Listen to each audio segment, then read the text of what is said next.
Welcome in. It's the Arrowhead Addict podcast live from Radio Row at the Super Bowl. Day 2 coverage here. Patrick Allen along with Matt Verderame again. Going to have a longer show for you today. We got some guests stopping by. We're really jacked up about it. You can expect Nick Lowery, famous Chiefs kicker, to be dropping by to talk to us a little bit later. And we're also going to have our guy Matt Connor on, our co-host from the Arrowhead Addict podcast and the editor-in-chief of Arrowhead Addict. Verderame, how you doing today, man? It's day 2. Did you get some sleep last night? I did. I woke up, I did some work, then I went over to the media availability for the Chiefs, asked some questions, came back here, ate a really expensive pulled pork sandwich at thank you, Fansided, for company dime. Yeah. And here we are. So I'm glad to be here. Looking forward to it. Things are not cheap at the Super Bowl, even for the media. I just paid $7 for a soda. So there you go. All right, so Verderame, a lot's going on out here. The Chiefs are in town. Last night was Super Bowl opening night at the convention center over here. It's just a wild scene. This was my first time at opening night. Now, I know you've done it before. Yep. Massive arena filled with Chiefs and Eagles fans. Mama and Papa Kelsey were there. All the players were there. Andy Reid, they brought the Lombardi trophy out. Right. So the way that this works, if you guys didn't catch it on TV last night, the fans are in the arena, the media is down on the floor, and they set up podiums in a big circle. The players and coaches come out, and then some players and coaches walk around for media availability. So first the Eagles came out, and then the Chiefs came out. And I had an observation. I wanted to see what your thoughts were on it, Verderame. When I talked to the Eagles players, everybody was great, nice, by the way, but sure, I found the Eagles players to be pretty serious, like not nervous or tight, but like, pretty serious and straightforward and talking about the game. And the Chiefs seemed a lot looser to me, lighthearted, not too nervous, not too high strung. Now everybody's different, but did you notice that? Yeah, I think Darius Slay was the one guy who was maybe pretty loose for the Eagles. Said his name's Slay. He wasn't responding to Darius. I think part of it's the Chiefs have just been here a lot. Right. I think even for guys who haven't, they're around guys who have been here. So it's like not as big of a deal. I think Frank Clark was having a field day. Frank. Throughout the festivities. Chris Jones was having fun. Guys were signing autographs for fans. Like, it was pretty laid back. And even at the availability today, I mean, they were pretty relaxed. They didn't seem tight by any stretch of the imagination. So it'll be really interesting to see how that translates through the course of the week. Yeah, and we talked about this earlier in the week and last week, that maybe one advantage that the Chiefs would have here is the fact that a lot of the players had been here before. This is Andy Reid's, 4th Super Bowl? Yes. So a lot of experience on the Chiefs side, not as much on the Eagles side. But again, I don't think that just because the Chiefs are loose and the Eagles seem maybe a little serious or to mean business, I don't think that means like the Eagles are nervous or that, it's going to help one team more over the other. Do you? No, not really. I mean, I think it's just more of an observation than anything else. The Eagles could be all business and come out and score 40. I mean, you don't know what's going to happen. I think it helps the Chiefs that they've been here. They've won. In some ways, maybe it even helps them a little bit that they lost once. Like, they know both sides of that and what that can feel like. And Mahomes just talked a lot about that. Yeah. That I've been on both ends of this thing. It's a hell of a lot better to win than it is to lose.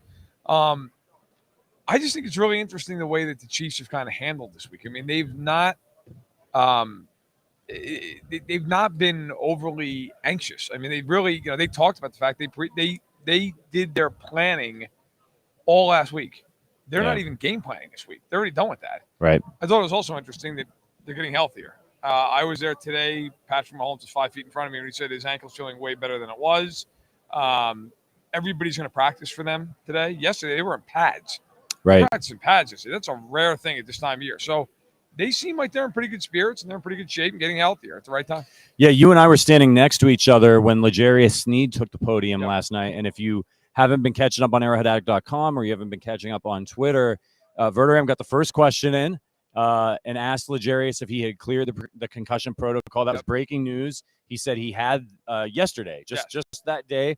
I tweeted out, you tweeted out, everybody else tweeted it out really quickly. I think I was first, but when you got 15 media members, 30 media members standing around, it's hard to tell. Yeah. Right. Yeah. It's not quite an exclusive, but I'm saying that was our story. Sure. Yeah, I'll take credit. What the hell? I asked the question, damn it. I'm just really, listen, if they're healthy for this game, I know that they're not the favorite, I think they ought to be. Like, I really do. Now, hell, Yeah. now if you're agreeing with me, then you ought to maybe say, hey, it's a good place to bet, because what the hell, getting a 1.5 on top of that, getting the odds. Right. And I know we have a few promos going for that right now, so that's not the worst thing in the world either. Yeah, absolutely. You can go to arrowheadaddict.com/bets. If you want to help out the podcast, we'll read some more specific promos later on. But if you go to arrowheadaddict.com/bets, we've got those great promos over there. You just got to click a link and you'll be good to go. You can help out the podcast by following one of those links. All right, let's talk a little bit more Chiefs. So last night, Verderame, and of course, we're going to have Nick Lowery stopping by at the half-hour mark of this stream. So make sure, if you're watching on YouTube, hit that like button, leave some comments, share this post, hit that like button if you think the Chiefs are going to win the Super Bowl. Let's do that. Let's get some more Chiefs fans in here. We'll be able to answer some questions, but make sure you stay tuned for Nick Lowery here in a few minutes. That's Super Bowl level showing. Yeah, you know what? That's right. You gotta you get to the big game, you gotta raise your game, and that's what I'm trying to do here today. So Verderame, any impressions from last night? Anything stand out to you? I know you got to talk to Brett Veach a little bit. Yep. He's been, of course, he's a friend of the show, former guest of the Arrowhead Addict podcast. How did Veach seem? Calm, relaxed. It was funny, talking to Howie Roseman in the Eagles availability. There were about 15 people around them. I was sitting there talking to Brett Veach. It was like me and like one other person. I mean, he was just chilling out. Pink blazer. Salmon, he's a stylish guy. He is a stylish guy, man. Had the salmon blazer, had the wristwatch.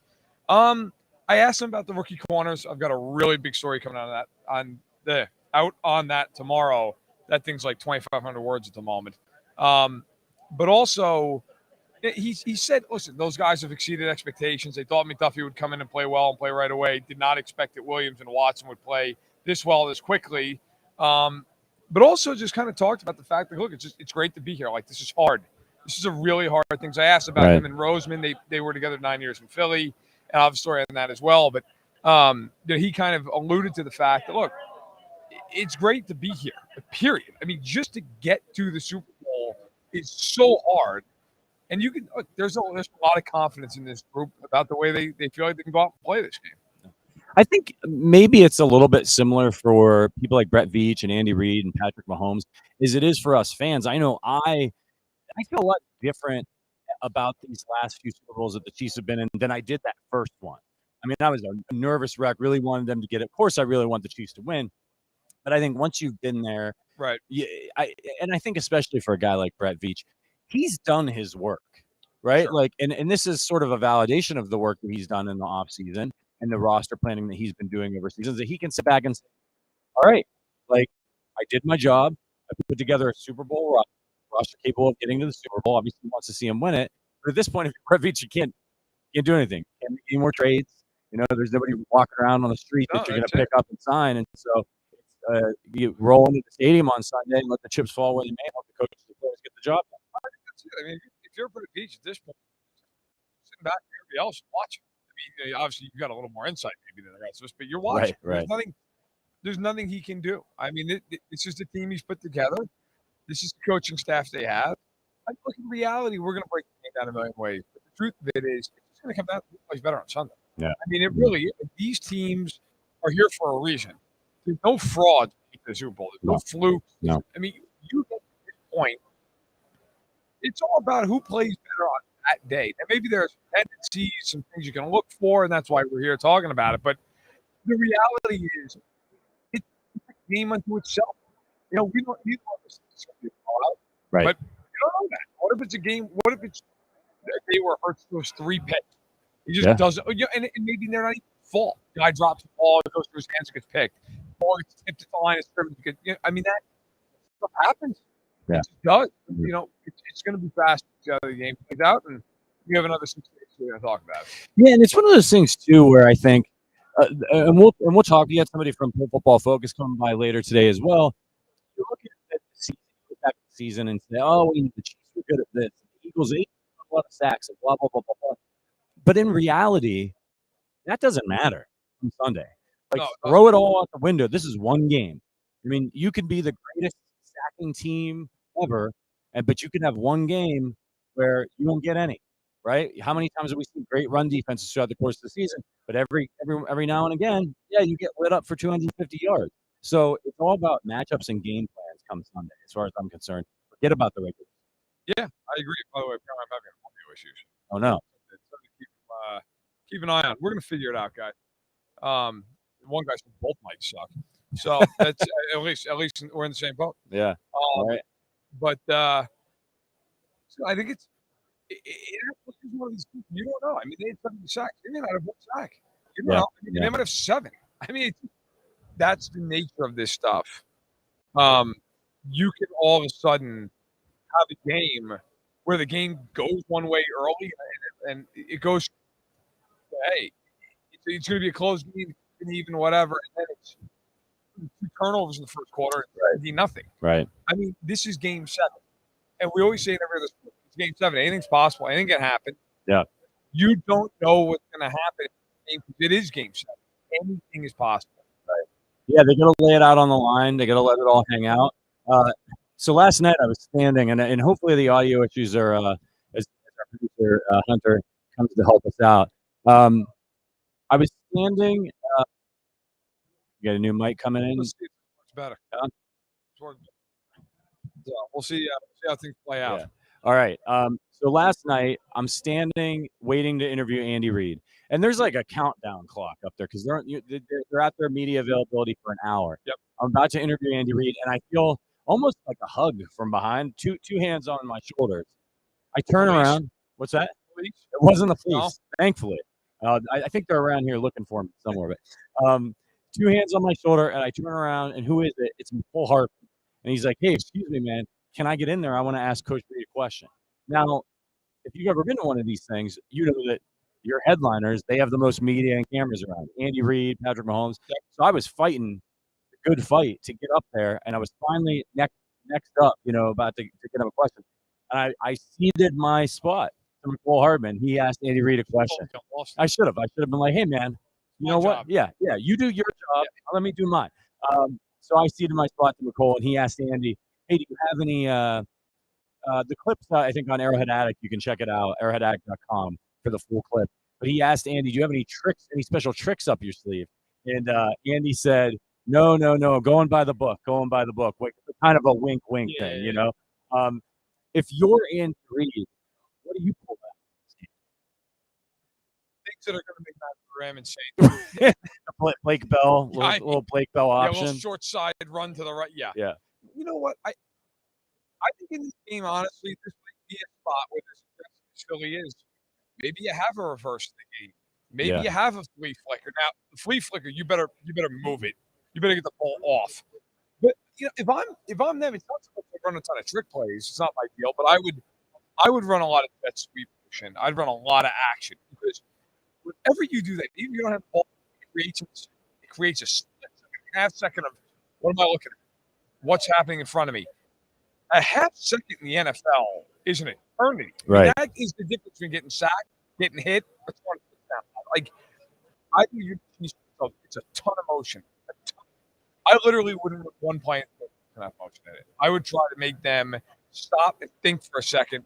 Where are they? What are they doing? It's one thing, they don't play the Eagles a lot. I mean, obviously, but when you're in the playoffs, they played the Bengals 4 times in the last 13 months. The Bengals have seen everything the Chiefs do. The Eagles have not seen that. You can watch all the tape you want. It's different person. It's different on the field. I would run a lot of motion, try to make a thing. Would you be running that? Like, if they are going to do some of those jet sweeps, those types of things, what down do you want to see those on? Because, I mean, that's where, like, the team against, like, the Eagles, and you don't want to be behind the sticks. You want to be moving forward as much as possible so they can't pin them.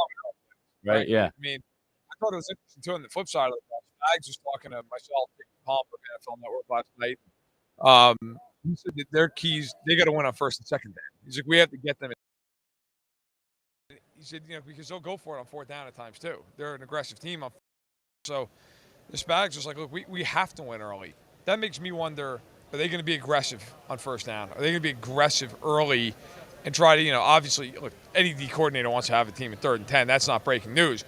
But if that's really their focus this week, Are they going to try to take away the run on early downs? Are they going to be aggressive in their fronts and say, look, if we get them to 3rd and 10, we feel good? I'm curious to see what that means from Spags and how they approach it. Yeah, I'm worried about that. If you haven't watched a lot of the Eagles this year, they've been absolutely unstoppable in 3rd and 4th and short situations. They got a quarterback sneak where they just push Jalen Hurts. They're amazing at it, yeah. They're really, really good at it. They're the opposite of the Chiefs in short yardage. Right. And so what I worry about is, do you think that they, at some point in this game, because they've been doing this all year, these quarterback sneak, it's their signature, they're known for it, that at some point in this game there's going to be a 3rd and 1 or a 4th and 1, and they're going to go up there and they're going to get in that formation, and then they're going to uncork a deep pass off of it. They might try, especially if it's 3rd and 1, because then you have 4th and 1 if you need it. Yeah. So I always think when you have those short, 2nd ones, 3rd and 1s, depending on where you are in the field, you have an opportunity to maybe take a shot. Yeah. You say, all right, well, we got another play here. We only need 3 feet. The Eagles like to go deep. I mean, they're going to look for their opportunities. That's why I said yesterday, I think if you're the Chiefs, you play a lot of too high and just say you're not getting over the top. You're not going to win that way. You're going to have to go 12, 13, 14 plays down the field. I think if you're the Chiefs, you're fine with that. You're fine with forcing that to happen. I'm not saying Philly can't do it, but that's a lot harder than just hitting one deep ball and all of a sudden you're at the 20. Right. So in those situations now, would you be more apt to, if they get in that 3rd and short, 4th and short situation, if you're the Chiefs defense, just sort of concede the first, I don't want to say give up, but don't go all out trying to stop that and just play it a little bit more safe and maybe try to win on the next set of downs? Yeah, probably. Especially where it depends where you are on the field too. If you're on 30, it's a second quarter, you're up a touchdown. Yeah. I think this entire game defensively with the Chiefs is, in the red zone, they have been much better in the playoffs. Much better. Right. They were a mess throughout the regular season, 31st in the league. They're at 50% right now, and it's 3-6. I get it. It's not a huge sample size. I understand all that. But if I'm the Chiefs, I'm feeling at least more confident defensively. I'm feeling like, all right, we have an opportunity here to play a little bit better. I mean, if you look at their regular season numbers in the red zone, it was not something you want to shield the kids' eyes. Okay, right. Family show. 67.3%, 50% would have had them 6th in the NFL. So if they can just keep that up, like if Philly has 4 red zone drives, if you go 2 for 4, that's great. Right. That's 20 points. Then you may have a drive or two that scores some points on field goals, but if let's say they have 4 drives in the red zone and 1 field goal without hitting the 20, that's 23 points. Yeah. Like if you're the Chiefs, you're signing up all day and half the night for them scoring 23 points, right? Yeah. So I think that is going to be the key. 3rd down, of course, Spags talked about it. The Chiefs were 13th. By the way, the Chiefs are better on 3rd down defense than Philly. So they were right back-to-back, but the Chiefs are 0.3 of a point better. So very close in that regard. And if you're wondering, by the way, for Philadelphia's red zone defense, 12th. Okay. So, slightly above average. Yeah. Well, and I'm impressed that they did so well against Cincinnati, because that is a team, when I think about a team I don't want to have to deal with in the red zone. Big guys. Right, yeah. Yep. So that is just good news for the Chiefs. You think this is, again, just like it did with Cincinnati, going to come down to how much pressure the Chiefs can get early? You know what? In a way, but these are different teams. Burrow throws the ball very quickly, right? That was the whole talking point last week. Yeah. The ball out of his hands. The Eagles don't do that. Hurts will hold the ball. He takes some sacks. I think this game's more about the back end. You've got to cover. You've got to hold up. That's why I would basically double Brown and Smith on anything vertical. Anything. If you want to run that crap, fine. I'm going to double you everywhere you go. And if I'm the Chiefs, I'm fine. You want to run an 8-yard comeback route? Fine. I would tell the corners, be ultra aggressive. Challenge it. Challenge everything underneath, everything across the middle. Play through the body. I don't care the Carl Jeffers is the official. I don't care. Be aggressive in the game. And then over the top, you should have your safety help. I think if you're the Chiefs, that's how you play this game. And you allow for, if we can cover, listen, say whatever you want about the Eagles' offensive line. It's terrific. Chiefs have a really good front defensively. They'll get home if they have 3.5 seconds. So coverage. I think that is more important in this game than it was against Cincy, where ball's going to come out quick. How do the Chiefs keep Jalen Hurts in the pocket in this game so that he's not able to squirt out of there and extend those plays where even if you're double covering, a guy like A.J. Brown's going to get open? I think a lot of it comes down to needing to maintain integrity on rush lanes. So what that means is if you're an edge rusher, if you're Karl Loftus, if you're Clark, you can't get too far up the field, but you also can't just dip inside and then allow Hurts to escape out of the back. I mean, you want to be never deeper than Hurts is. Like, if you're watching for a key on television, you don't want to see your DNs further up the field than Hurts. They should always be even or better. So that's one thing to watch. And then defensive tackles, you got to make sure that you're not getting washed to the side and opening up a middle lane. I know people said spy him. I wouldn't spy him. You're taking a guy out of the defense. I would not spy him. Like, look, and by the way, as great as Hurts has been running the ball this year, and he's been terrific, he's not Lamar Jackson.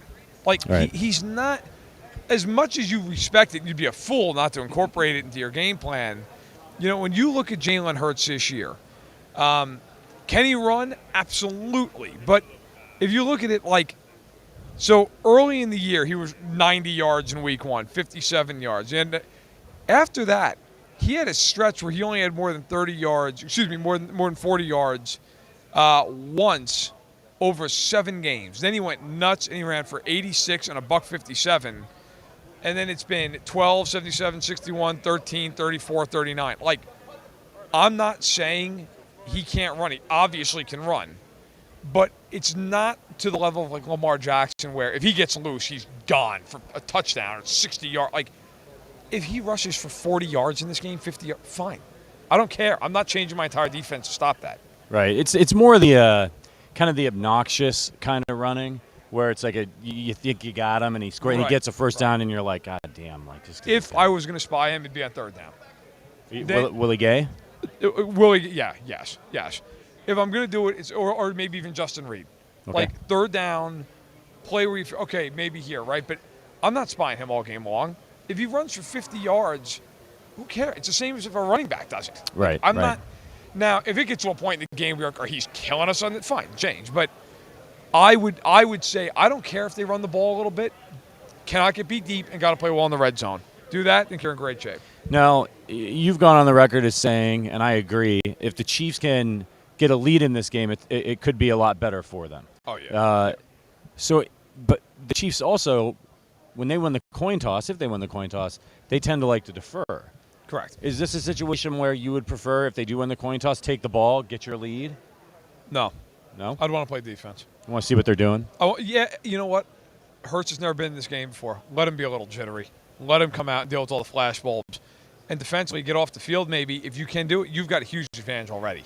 You've already got the advantage of now, if you can get a stop, and it's an if, I get it. They could go right down the field and score. If you can get a stop, now all of a sudden you have the ball 0-0, and you can double them up potentially at the end of the half. Worst case, you always get the ball coming out of the third. I always am a big believer in if you can get that possession to start the third quarter, it takes pressure off you early. If you're down 7 going into half, but you're getting the ball, you're fine. If you're down 7 going into half and you got a kick, you're playing in a dangerous spot. I would defer. I would give Philly the ball. You think Andy likes to have that extra possession to kind of get intel so that he can make his adjustments at halftime? You think it's one of the reasons why he likes to defer? Maybe a little bit, but I think he also likes to give Mahomes a chance to go out and have 14 points when you can't do anything to stop it. Right? So yeah.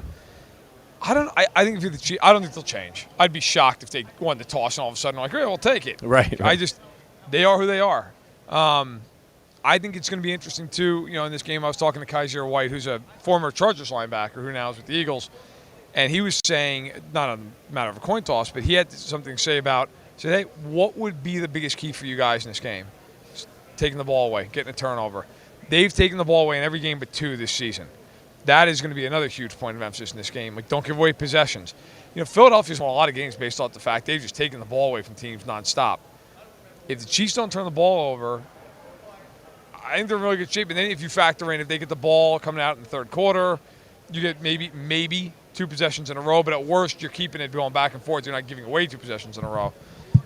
I think the Chiefs would be pretty happy with that. Yeah. We're going to talk a lot more about the game. We got Nick Lowery coming up here on the Arrowhead Addict podcast. If you could do us a favor, if you're watching on YouTube, hit that like button. We're going to be streaming for a couple hours here. We want to get lots of Chiefs fans in here asking questions and just enjoying Super Bowl week. I mean, I think if you're a fan out there, this is just such a cool opportunity. You don't know when I was in my 30s, mid-30s, until the Chiefs finally made a Super Bowl. That's right. So you don't know. Hell, I was in my 30s when they finally won a playoff game. So Yeah. you don't know when these kinds of opportunities are going to come around. So make sure you're enjoying this however you can. We've been banging this drum on the podcast for a while. Now, the fanfare is just kind of getting started here. There were a lot of fans in the arena last night. In your estimation, Verderame, were there more Chiefs fans or Eagles fans? Chiefs. I'd say it was probably 60-40, something like that. Yeah. There were more Chiefs fans. I would say easily the loudest ovation of the night was when Mahomes came out. It was incredible. No doubt. That was absolutely, no question, was the loudest when that happened. They brought out Mahomes, Jalen Hurts, somebody, I think it was Kelsey, Chris Jones. I forget the other two Eagles. It might have been Hassan Reddick. But anyway, they were sitting there, and when the host introduced them, when she got to Mahomes, I mean, it was deafening in there. It really kind of – I mean, we know this. He's the face of the NFL, and he's a huge star. Right. But, like, with all due respect to the Eagles players and to Hurts, I didn't even notice when Hurts got introduced. But when they introduced Mahomes, the roof blew off that place. You know who got the second loudest ovation of the night? Andy? It wasn't Andy. Andy got. Oh, no, Donna Kelsey. It was Donna Kelsey. Donna Kelsey, yeah. yes. It was probably 1A and 1B because the Eagles fans, they love Andy too for right now. Yes, you know, but everyone loves Donna Kelsey. She's everybody's favorite. But she should do the coin toss. Yeah, right. I think they were talking about it. There's Is she some actually petition. doing it? No, there's a petition for it. Okay. Yeah, I guess maybe they want a ref to do it, right? There's like a They'll rule. have some honorary. They'll have like some, you know. But I mean, it is really a cool situation when you think about it, because obviously, you know, all the Eagles fans love Jason Kelsey, even Chiefs fans. I mean, because of the New Heights podcast too. If you weren't familiar with one of the with the brother on either side, this was a great opportunity. They just seem like a great football family, and they're like living the absolute dream. You know, you've got 2 daughters. I don't have any kids. Could you imagine a situation as a parent where your daughters were in the pinnacle of their sport profession, going head to head? And like, how would you deal with those kinds of emotions? I'd eat my way through them. Yeah, that's good. Good call. I would eat my way through them. You know what? I think it's one of those things you kind of, this as a parent, like you feel really torn. I mean, obviously, right? Yeah. Like, I mean, on one hand you'd be thrilled to death, on the other hand you feel really bad. Like, right. I think in a way you almost just watch it, and whatever happens, and you kind of, I don't know that I'd have a rooting interest. Like, I'm not going to, like, root against one of my children, right? Right, so yeah. I think it would be like, hey, look, play it out, and I'm really happy for whoever wins. Whoever loses, you know, there's next year, there's next time. Yeah. Yeah, that'd be tough. It's got to be it's got to be weird for how they'll watch the game. Normally, right, you're cheering. You're cheering, right. But now it's like literally no matter what happens, it's good for one and bad for the other. It might help that they're not on the field at the same time. Yeah. Like, you're probably cheering for, like, both offenses. Sure. Yeah. You know, like, like, it would be really weird if, like, Travis Kelce was a D tackle. Right. You know, like, you know, going head to head. I think at least there's that, right? But you know, I think that's probably what I would just cheer for when they're on the field. Yeah. You know, just play it out. Yeah. Rocky Pennington asked, do you guys think Melvin Gordon could be activated for the Super Bowl? I'll be honest with you, I forgot Melvin Gordon was even on the team. Rocky, if he is, I'm going to be in deep emotional right, pain. Yeah, okay? yeah, no, don't think so, Rocky. I don't think that's happening. Yeah. They just activated Clyde Edwards-Helaire. They're good. It was a smart veteran depth move.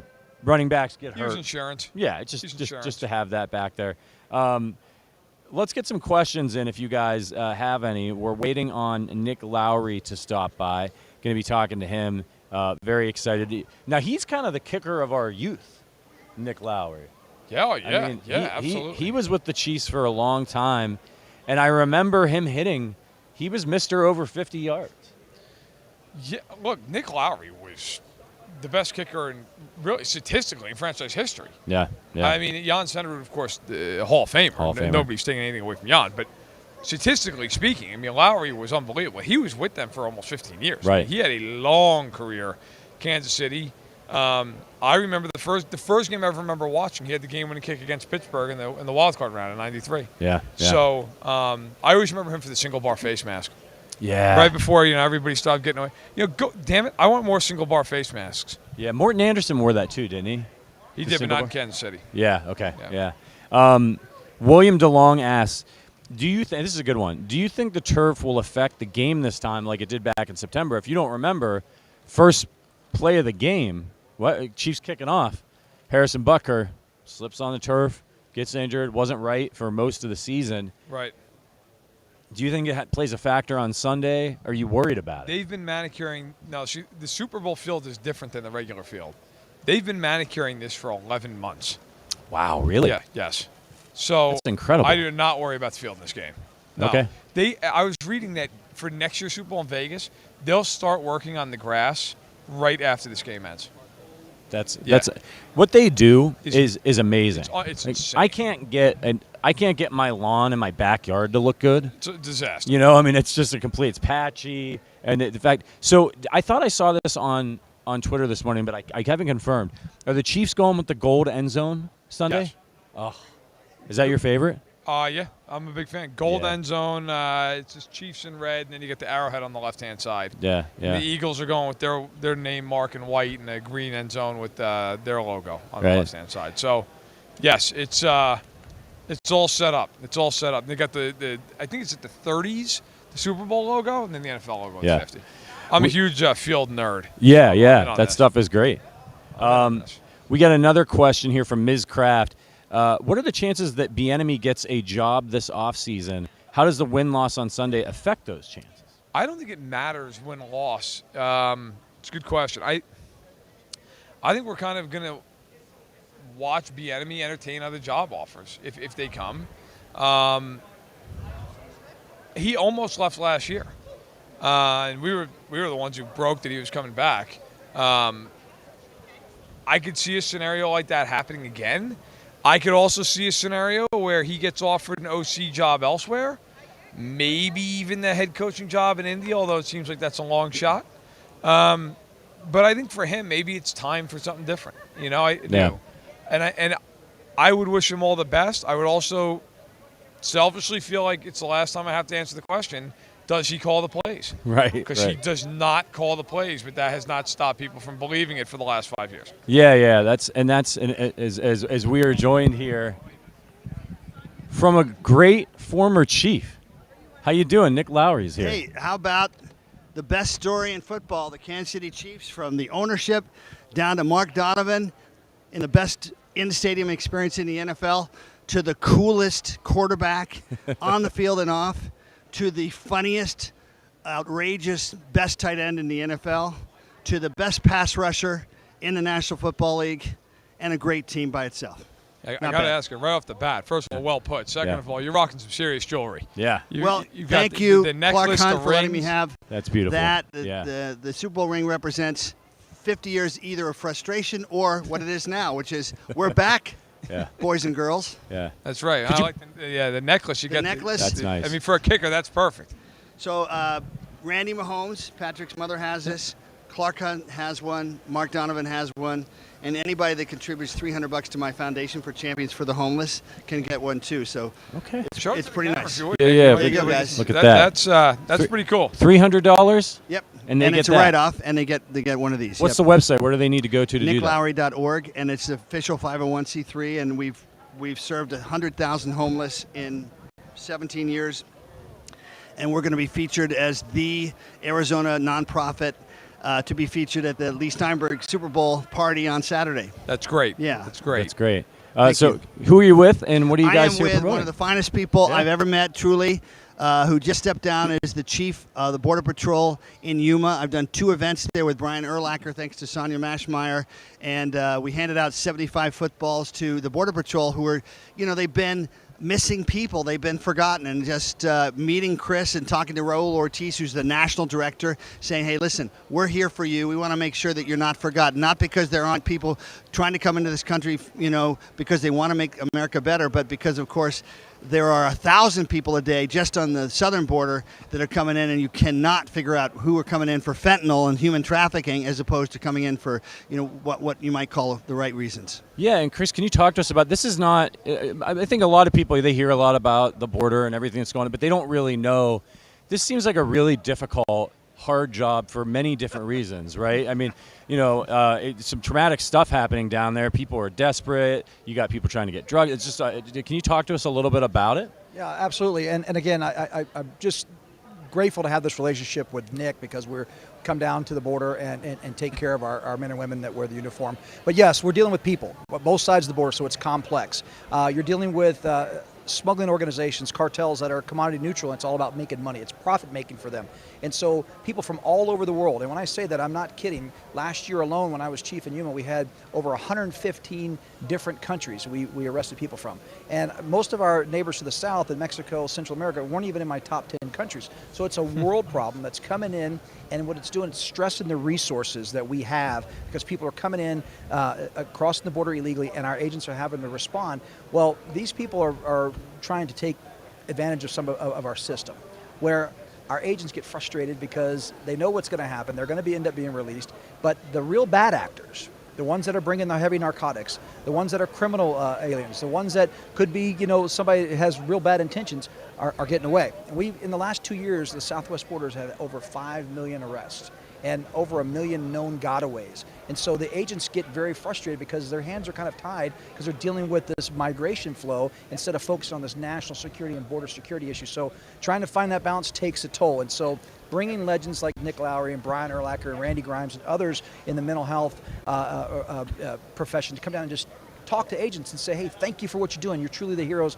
has been a blessing to me. And that goes a long way.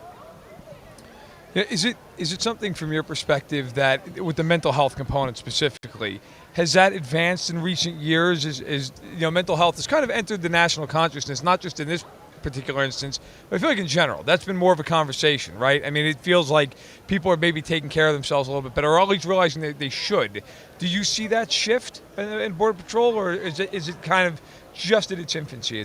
I think we've made the shift. I think that it has been, I know for a fact no one wanted to talk about peer support and chaplaincy or saying, hey, are you thinking about killing yourself? That was taboo.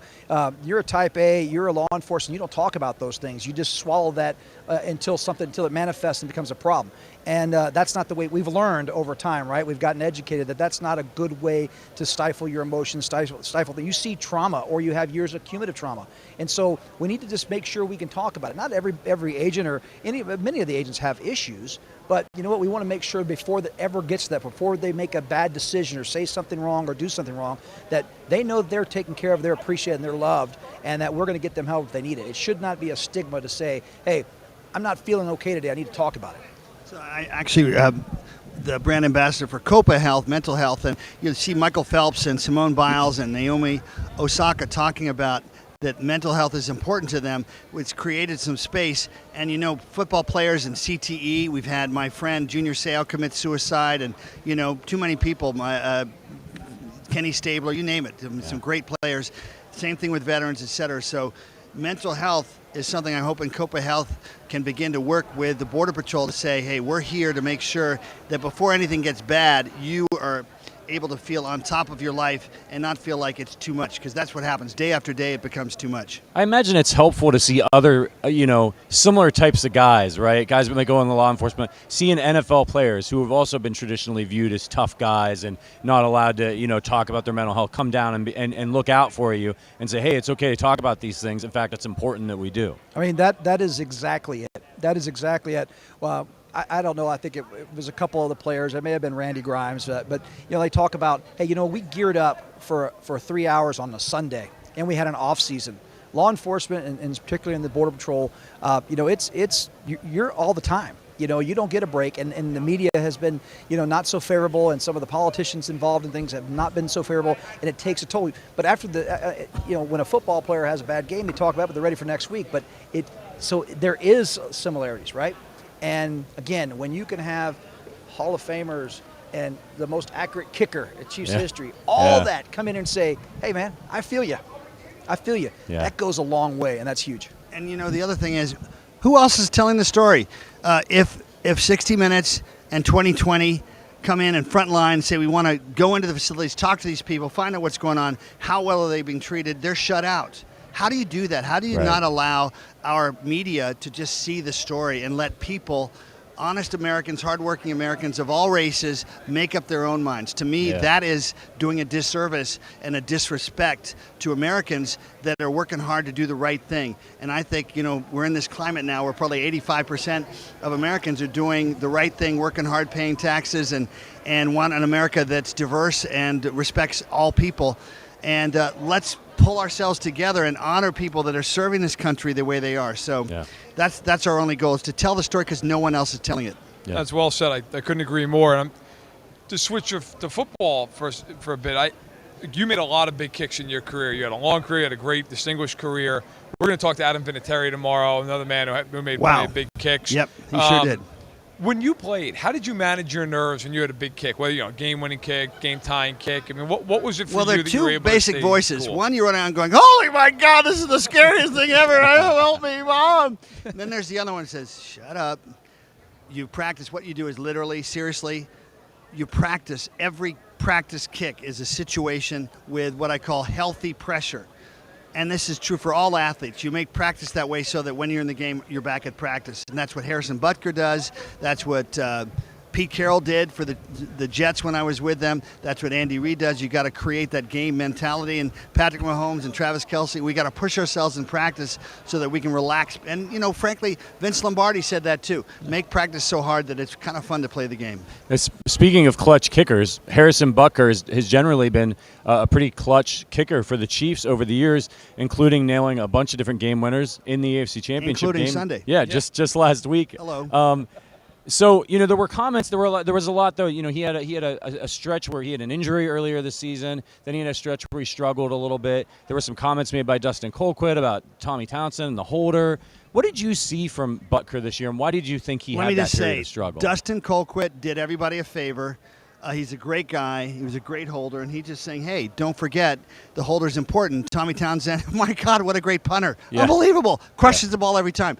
But maybe you might want to make that practice even more intense so you're ready, because the kicker only sees the ball not spinning for 0.2 of a second. If that's cut to 1/10, or if that mark where you're supposed to put the ball is missed by 3 inches, now suddenly a 50-yarder is missed by 1 foot that could have gone right down the middle. Yeah. So I think it's perfect because look how he's performed the last 2 games. Tommy's a great guy, incredibly talented, but I think maybe, sometimes we got to hear the bad news to push ourselves to get better. And Harrison, did he ever make an excuse? Did he ever make an excuse? Never. What a great human being. I'm so proud of him. I'm jealous of him, frankly, because he's so good. But you know what, Harrison? You're going to have to make a few this time, and I know you're going to do it. First, let me ask you, who is your favorite holder in your career? Who is the guy you Steve Fuller was awesome. My first holder, and Steve Pallure. I was 24 in a row in 1990, 21 in a row in 1991, and 22 for 24 in 1992. So, Steve Pallure was great. Brian Barker, my punter, was very good. But I'd say Steve Pallure was probably – I just didn't have to think about it. What was the most memorable kick of your career that you made? I'm lucky to say 3 game-winning field goals in the Pro Bowl, but they pale in comparison to game-winning field goal to beat Pittsburgh in overtime. Joe Montana, Marcus Allen, J.J. Burden, Keith Cash, and all the other heroes, Derek Thomas, Neil Smith, in that really cold game. And then we go to Houston. I didn't have to kick a field goal, and we beat Warren Moon after 11 straight victories and come back to 25,000 people at Kansas City Airport welcoming us back. That's pretty cool stuff. Yeah. Fellas, thank you so much for stopping by. We know you got to get to more tables. Before you go, who's going to win on Sunday? 31-24. It's going to be tied going into the fourth quarter. Okay. Remember, it was 20-10 for San Francisco with 7.5 minutes left. That's right. 3 years ago. And then we're going to pull away. We're going to win by a touchdown, 31-24. Okay. Guys, thank you so much. Thanks, guys. Thank you so much. Yeah, really thanks for all you do. Yeah, thank you, guys. Go Chiefs. Go Chiefs, indeed. Take care. Nick Lowery and Chris Clem doing some great work, helping our heroes out. Yeah, appreciate you. Thanks so much. By the way, one of our co-hosts is Sterling Holmes. I believe you know that guy. Yeah. I love you, Sterling. Yeah. love to Sterling from Nick. That was awesome, Verderame. What were some of your takeaways from that discussion? That Steve Pallure was a pretty damn good holder. Yeah. Right? No, I think. Look, you know what? It's interesting when you hear somebody who did that at such a high level in Nick, where if you think of 3 inches on a hold, right, but in the NFL, that is that's the difference between, as Nick pointed out, making a field goal easily and missing it. Or the 0.2 of a second. I'd never heard that before. That's the stuff that you don't get as a fan. You know? I'll tell you, we didn't talk about it here, but I forget where I was told this, but it was just during the season. With kickers, not only do they have that 0.2 of a second thing, which you'll learn today, but there's so many intricacies with the snap. Like, the best snappers in the league snap the ball in a way that the laces are in a particular spot so that the holder doesn't have to spin it more than a quarter turn. Right. That's bonkers to me. Like, and I get it. You're a professional, and that's what you do for a living, and so, but so I don't care. Like, to be able to hit that spot over and over and over and over and over is just incredible to me. Yeah. And then just the border stuff, I just think it's great what they're doing. Obviously, being able to talk about mental health, it's so important. And I just think, too, like, those guys down there, I just want to say, like, the way that they get drug into the political stuff, like, they get politicized, it's not fair to those guys. It's not a political thing. Right, it isn't. It's a dangerous job, and they're down there doing, they're doing their best. And so I look forward to getting killed for saying this, but I you know what? The conversation around not only border agents but police in general has gone so sideways. Like, there's good and bad in every profession. Yep. And I certainly have one perspective that I only can live because it was my life, but I have a lot of family members who are in law enforcement. And, I think, like Chris kind of alluded to, these guys deal with it, not just guys, but girls as well, women as well, deal with so much mentally. I don't mind saying, I don't think like, my best friend is a police officer and couldn't meet a nicer human being. I mean, could not meet a nicer guy. And they go through, you find an 8-year-old who passed away. You're trying to revive that kid for 45 minutes, and you get him to the hospital with a pulse, and they die at the hospital. That's the stuff people don't think about. They see these unfortunate, awful videos, and these people who do these things should be prosecuted to the fullest extent of the law, of course. But you don't see that the police officer who's a hero saves somebody. I think all those things combined take such a mental toll. If you're human at all, it takes a toll on you. I thought Chris really put it well. I thought he did. Yeah, it was great. It was a great interview. Really appreciate them coming by. And make sure you go to Nick's website, by the way. I just spent NickLowery.org. Yeah, NickLowery.org. I just spent some money over at the team shop. There's a lot of really great gear down here. And I'm seeing that bling he's wearing around his neck. Beautiful. I could have gotten myself one of those for what I'm spending over almost, well, maybe not quite that much. You're but dope. Yes, I wish he would have come by before I went over to the team shop. That's That's all. pretty cool. I thought it was like some custom piece of, like, he only had like a cheese, cleat. Like, Yeah. Nope. It was interesting. So what I want to draw attention to that, Clark Hunt got him a ring, and that's cool. That's pretty cool that to go back that far, and I'm sure other legends got a ring. Why didn't we get rings? Is kind of,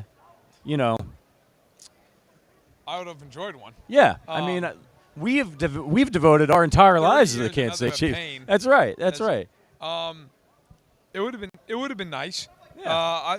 Clark was there last night. That would have been great. Yeah. Should have gone up to me. Hey, I'm still waiting on my ring. Where's my ring? Yeah. Like, what's going on here? Went through another. Yeah. Can you imagine? Like, he's just handing them out to every season ticket holder or right. something. Oh man. I mean, they're talking even for him. That's a good check. Yeah. It but, sure is. I'm still waiting on mine. I think I got lost in the mail. Yeah. Elijah in the chat says, appreciate a nuanced opinion, Matt. Yeah, like this stuff is, everybody wants to make everything black and white. We're not going to go too far down the political spectrum here, but people don't allow for a lot of nuance these days. Real conversations cannot happen without it. Exactly. You cannot have – no, look, there are people – and this is a political thing. There are people who have opinions that are just so far out of the realm of – it's like, somebody came up to you and said, hey, I think the sun is actually purple. You're like, well, it's not. Yeah, There's no nuance there. Right. But in most things in life, important issues, important topics, like there's nuance to be had. Yeah. And people just and you know what? Look, that comes from just being in an echo chamber. But I feel like Chris did a really good job of explaining. Like, look, these people are human beings dealing with who are also, by the way, dealing with other human beings. And he's right when he says, and of course he would know this a hell of a lot better than us, or dealing with a range of things. It could be a cartel member. It could be a mother with a family of 4 just trying to get to a better life. Right. I mean, those people obviously need to be treated differently. There go nuance. That's where it comes in. Yeah, absolutely. Let us know some of your questions in the chat. We got one here from Ms. Kraft. Heard you guys talking about this yesterday. If we win the Super Bowl on Sunday, are you guys planning on going to the parade route? Would like to come by and say hi. I think we might try to figure something out. If I do, I've got to bring my daughter. Oh, yeah. I have to bring Meg. Yeah. The parade? Yeah. She'll have a blast. To go. She'll have a blast. That would be a day of hooky. Yeah. Are you okay with her being around a really drunk coworker? Yeah, yeah. I mean, she's around really drunk family members. Right, yeah, there you go. She's been to Christmas. Yeah. So yeah. I think, how much worse could it be? I love it. Yeah, I mean, how do you feel about a parade in Kansas City in February? Great. Yeah, right? You're like, you don't care. I'll get a coat. No. We wear our starter jackets. That's right. That's one of us, because if we both wearing them. We'll have to draw straws. Yeah. But no, hey, man, listen. That's one of those things. Do you really care what the weather is? No. Are you really concerned about it? No. I feel like you're like, it is what it is. Yeah. Throw the confetti. Yeah. I mean, not to get too far ahead of ourselves, but if the Chiefs were to win, boy, what a spring, like late winter spring in Kansas City. You'd have a parade, a Super Bowl, a parade, and then the NFL draft. Let's not forget we were there. Yeah, December. of course, yeah. Right. We were there in December. By the way, that was pointed out that the Chiefs have not lost since we did our live show in Kansas City at Tanner's on Rainbow. That's true. Where I went on an all-time Verderame heater in the bathroom during halftime. I was furious with them as they were blowing a 27-0 lead to Denver. Bump asks, did you? We haven't interviewed him yet. Are you going to ask the PFF guy about how Burrow had a better rating than Mahomes in the AFC Championship game? You're going to ask him straight up. Yes, it's fair. Is that not a fair question? I think it's a fair question. I mean, I'm not going to ask like a jerk or anything, but I mean, just explain to people who are not familiar with the grading systems how you come to that kind of a conclusion. Yeah. That's fair. I mean, if you can answer that, and I'm sure Steve will answer that question, does an excellent job, but I mean, I think anybody who works at a company, of course you can answer that question, right? So, I mean, I think most people want to know with PFF, and not just PFF, but other places like Football Outsiders, who we're going to try to have on tomorrow, like DVOA, right? Like, what goes into that? Right. How do you make the sausage? I think people want to know that. We got a question here. Let me just check this. If the Chiefs, Verderame might know this one because he knows everything about NFL history. If the Chiefs win, will this be the first time in NFL history where the city who won the Super Bowl also hosted the draft? Now, the draft hasn't been outside of New York for that long. That's a really that's an interesting question. Just repeat that one more time so I can. Yeah, has the team that won the Super Bowl ever then turned around and hosted the NFL draft? Okay. So the draft, as you point out, was at Radio City forever. Yeah. Or it was in a New York hotel. It used to be a New York hotel. Yeah. So without having it directly in front of me, I would think that you've definitely had the Giants in 86, the Jets were in 68, the Giants in 90. The Giants, I believe it still would have been in New York in 07. I don't know, was it still there in 2011? I'm not sure. Somebody's asking if Philly hosted it. Yeah, I was just trying to think the that year because I after knew they won. did. Yeah. I'll have to look that up. That's interesting. That's a really tricky question. Outside of New York, I don't know. I'm not sure. That's a really good question. Though. I never thought about that. Yeah. It would be rare. That's for damn sure. Somebody says, didn't the Giants do it? They would have had to because of New York. Right. Yeah. Yeah. The Giants. It would Jets be the Giants. Would have. Yeah. I don't know that for sure. I don't know outside of New York because Philly was the one I immediately thought of. Like, what year was that? We know the Bears didn't do it. Yeah. Titans didn't do it. I mean, that's where they've been. Browns. No, they didn't do it. Nope, not in Cleveland. I'd have to look that up. I'm not entirely sure. But do you like that the draft travels now? Like, I personally, I'm a bit of a traditionalist, and I used to live in New York, so maybe that's why I feel this way. And I went to the draft at Radio City for years. Right. Now it moves around, but you think that's a good thing because fans who maybe, like, New York's an expensive place to go. You want to go to the draft.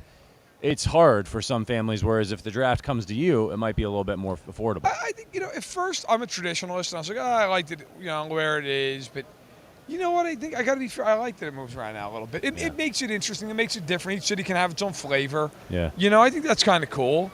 I like that. Here's the answer, by the way. Okay. So Chicago hosted it at times. So Chicago in 1963, they won. So Chicago a few times hosted when they were the champs. The Raiders, no.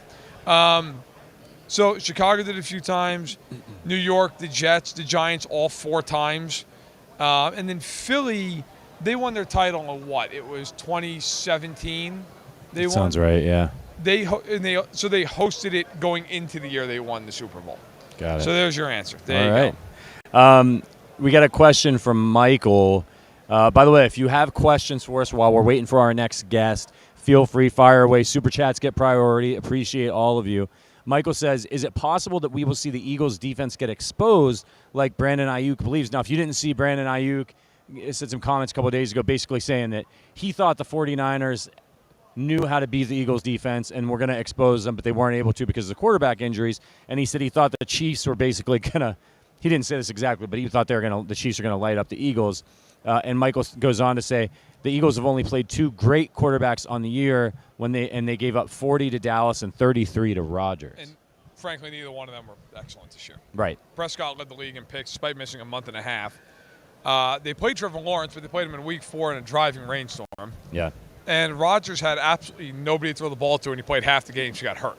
Right. So that is one looming question over this game. It's a fair one. Like, the Eagles have played absolutely nobody at the quarterback position most this year.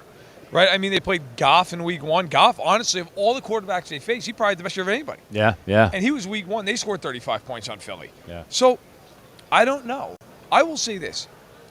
The Eagles in the last 2 years have had Jonathan Gannon as their defensive coordinator, who, by the way, does a very good job. But when they have played a playoff team in those years, they have gotten torched repeatedly. Any playoff team they've played that had a quarterback lit up like a Christmas tree, literally without fail. I think Philly's going to have to score in the 30s to win this game. I really do. And the Chiefs have not given up 31 all year long. So I think Philly's going to have to do something nobody else has done against them.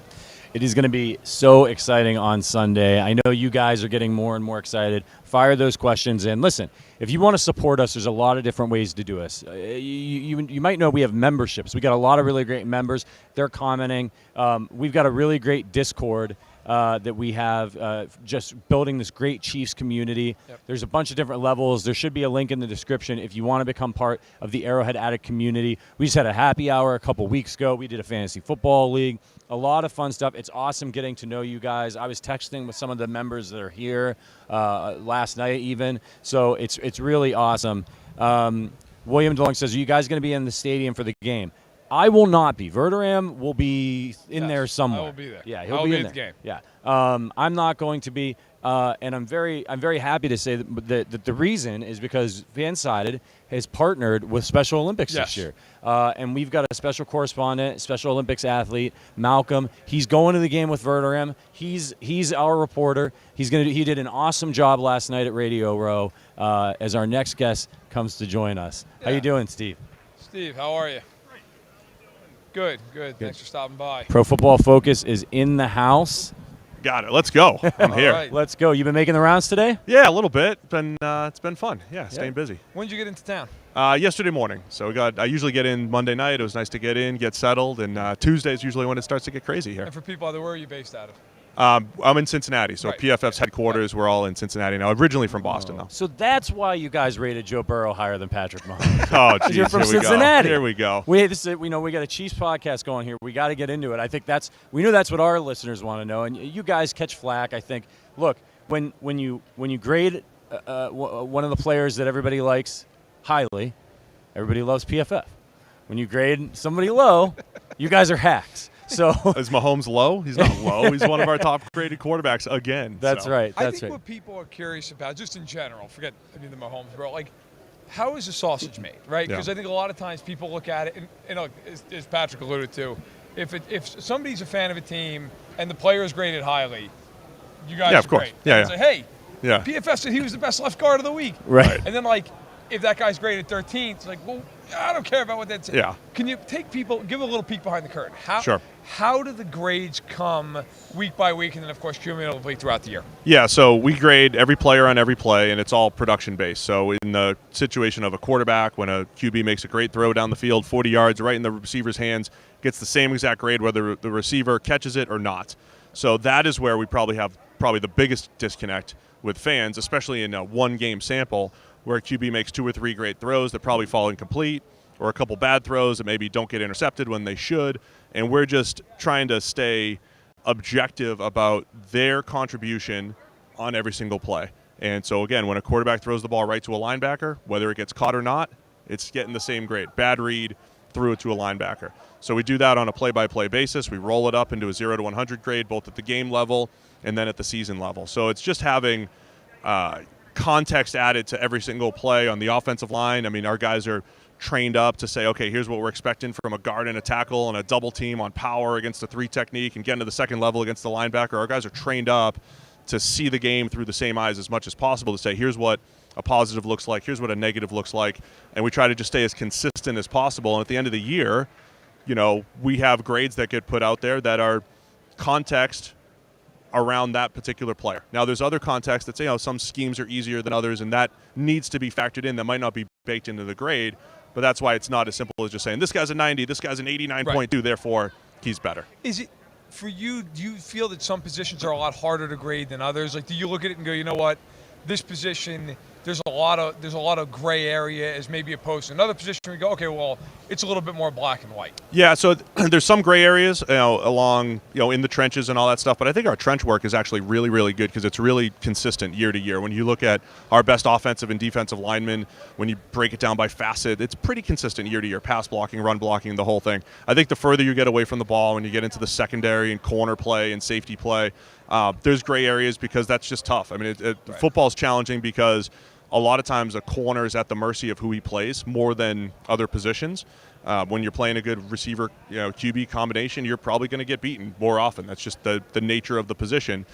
So the positions that are tough for scouts to evaluate are tough for us who are not really scouts. We're just adding a production component to it. It's tough for us to evaluate as well. So I'd say corners and safeties are so in that position. There's no curve, though, right? Like if you're always going up against the other team's number 1 receiver, do you factor anything in for that? We don't bake it into the raw grade, but that's like context that we would use in, say, storytelling after the fact, or you could use some of our other data to say, hey, this guy graded as 90, and this guy was a 90, but this one guy was playing man coverage against the number 1 every week, and this guy was playing zone coverage every single week. Therefore, it's a different type of 90. The grade is basically saying, here's how well this guy performed in the role that he was asked to perform, and then you have to add some context on top of that. When you see somebody like Patrick Mahomes, he's a weird guy to grade, I would imagine, because he's so unorthodox, right? I mean, he's not going to be Tom Brady, who stands in the pocket, gets the ball out in a couple of seconds. Mahomes will do things that most guys won't even try to do. Right. Does it make it difficult to grade him because he's just so out of the box compared to maybe a stereotypical pocket passer? Yeah, there's definitely challenges, I think, with Mahomes. And I love Patrick Mahomes, but, right, I always preface these things. I start with that. He is awesome. However, he's also in one of the best systems in the NFL. Sure. And until this year, he had Tyreek Hill and Travis Kelce. This year, only Travis Kelce. So Mahomes is in this position where I think he does do special things that maybe are tough to quantify. But he also, there's been a lot of times throughout his career where I don't think he personally has had a great game, but the offense has still performed, right? Statistically, there was a point where statistically he had never really had a bad game until maybe the Super Bowl against the Bucs. But we had him with bad games where he didn't play well, but there was a tap pass for a touchdown and a shovel pass for a touchdown, and the stats look great at the end of the day. So I think there's this combination of Patrick special, the offense is incredible, they've done a great job with the playmakers, they've got more yards after the catch than any team in the league by far this year, and that's not a knock, it's a description, right? So when you look at the stats and the production, sometimes we always equate it directly to the quarterback, and he deserves most of the credit there, but I think he's also been in this incredible ecosystem to help elevate his game as well. Well, I mean, we got a big game on Sunday. You guys have been grading these teams all year long. Based on your grades for these two teams on the season, heading into Sunday, who do you think has the advantage? I mean, I think it's close. I think everybody on Media Row here is going to be saying it's going to be a great game, it's going to be close. I agree with all of that. I mean, I think the Eagles are probably the better all-around team, but the biggest advantage is at quarterback for the Chiefs with Mahomes, right? I mean, he is the cheat code, and even in those times where I said maybe he hasn't had a great game, like the Super Bowl against the Niners, I don't think he was great for 3 quarters of that game, but he was unbelievable in the fourth quarter, right? And you still have that, and they still got to 31 points, right? So that's where I think Mahomes might be able to trump all of the Eagles' advantages, but the Eagles, I think, are the best all-around team in the NFL. They have different ways to win. They can win in the pass game, win with the run game. Pass rush is incredible, and their coverage unit is so much better than it was last year, and they really improved in that area. So I would say the Eagles have the, if you go position by position, advantage, but, the Chiefs have the trump card, I think, in Mahomes. What do you think the X factor in the game? I think it's the Eagles' receivers. The Chiefs are going to play X amount of man coverage, and they'll play their press and all that stuff. And I think A.J. Brown has had such a transformative effect on that offense in Philadelphia, the same way he did in Tennessee, right? I mean, Ryan Tannehill decided to have career years all of a sudden when A.J. Brown got drafted. It wasn't because of Derrick Henry. It was A.J. Brown. And now Jalen Hurts is having that career year. So I think it's A.J. Brown and Devontae Smith making plays. If they can make some plays against the Chiefs' young corners on the outside, that's going to give the Eagles the best chance in what I think will be a close game, in the low 20s or so. Based on how they played this year, in your grades, what do you think the Chiefs need to do better in this game to give themselves a better chance to beat Philly? I usually don't focus on. I mean, it's a pass the ball, stop the pass type of league. Yeah. If the Chiefs can stop the run a little bit better, though, if they can do that and make the Eagles a little bit more one-dimensional, or just get a lead, just getting a lead and forcing the Eagles to pass the ball a little bit more. The Eagles haven't played that brand of football a ton, so I think if the Chiefs do a good job on first and second down, stop the run a little bit better, which is challenging against the Eagles' O-line and Jalen Hurts and their running backs, that should give the Chiefs a better opportunity here. This might be a little bit of a tough question, but the Eagles this year, I think everybody would agree, best offensive line in football, if not top 2, top 3 in the league. I mean, phenomenal unit.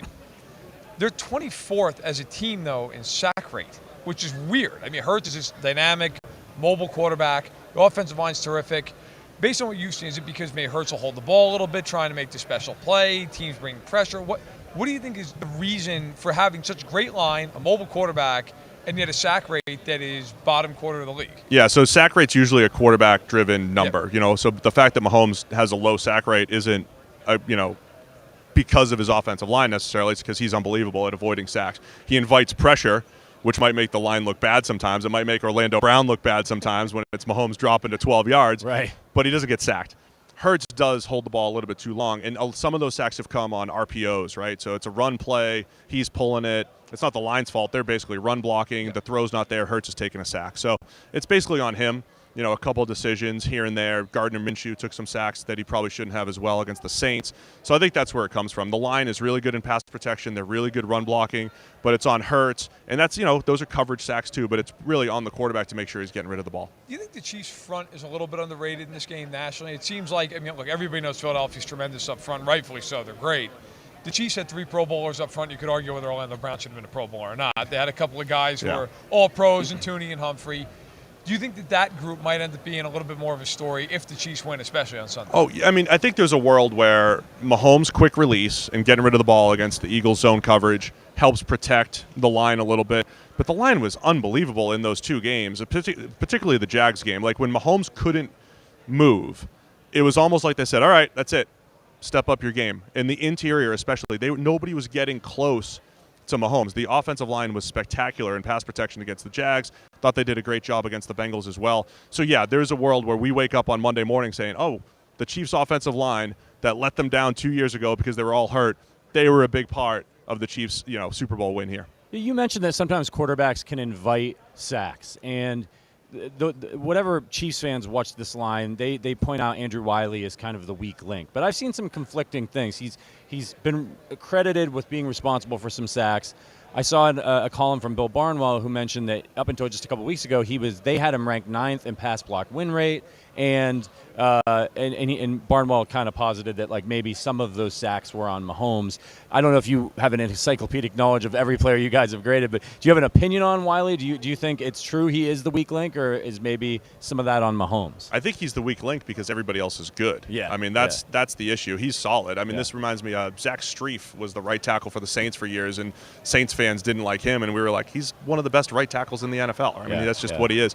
I think Wiley's solid. I don't have his numbers off the top of my head, but I think we have a solid pass blocking grade for him. Yeah. The other thing, too, is when you look at volume, pressures allowed, sacks allowed, it's like, well, the Chiefs throw the ball more than most teams in the NFL as well. So, of course, he's going to allow more pressure. So is Wiley the weak link? Yes, because everybody else is really good, but I don't think he's a disaster there. Again, Mike Remmers was a similar type of player, but he did get owned in that Super Bowl. So I don't think you're going to see that from Wiley. You guys look at Chris Jones this year and say unequivocally he's the best tackling. Obviously, Aaron Donald's had that for the better part of a decade, rightfully. So Jones has had a career year and a career where he's been great by and large. Where do you guys rank him, stack him up as far as the year he's put forth. Yeah, he was number one. I mean, it was a great year for interior defensive linemen. I think Dexter Lawrence was in that conversation for the Giants. We saw that in the playoff win against the Vikings. He dominated that game. But, yeah, it was Chris Jones. I mean, we saw him against the Bengals, and having that type of player, I don't know if he'll have that same type of domination against a good Eagles defensive line or offensive line, but when you have the advantage like he did last week against Max Sharping, he was winning almost every single rep, and so that was the type of dominance that Chris Jones brings to the table. Of course, we're looking at pass rushing and run defense. He's great at both. He's disruptive. So yeah, he's going to be a key player in this game because he's got to open things up for everyone else. Where the Eagles, they're rolling 8 deep on that D line that maybe the Chiefs don't have. Yeah. All right, before we let you get out of here, I'm sure everybody's asking you this. What's your prediction for Sunday? How's this one going to turn out? On Chiefs radio and everything, I go Chiefs win. So if I do Philadelphia predictions, we go Eagles. Is that allowed? That's fair. Nobody can check me on that. Let's go 27-24 Chiefs. I think the dynasty gets pushed forward and they pull it off here. Do you think they're a dynasty if they win this game? I mean, it depends on what you're. I mean, I'm asking. I make team building decisions. I look at them making team building decisions like the Patriots dynasty, right? You've got your quarterback.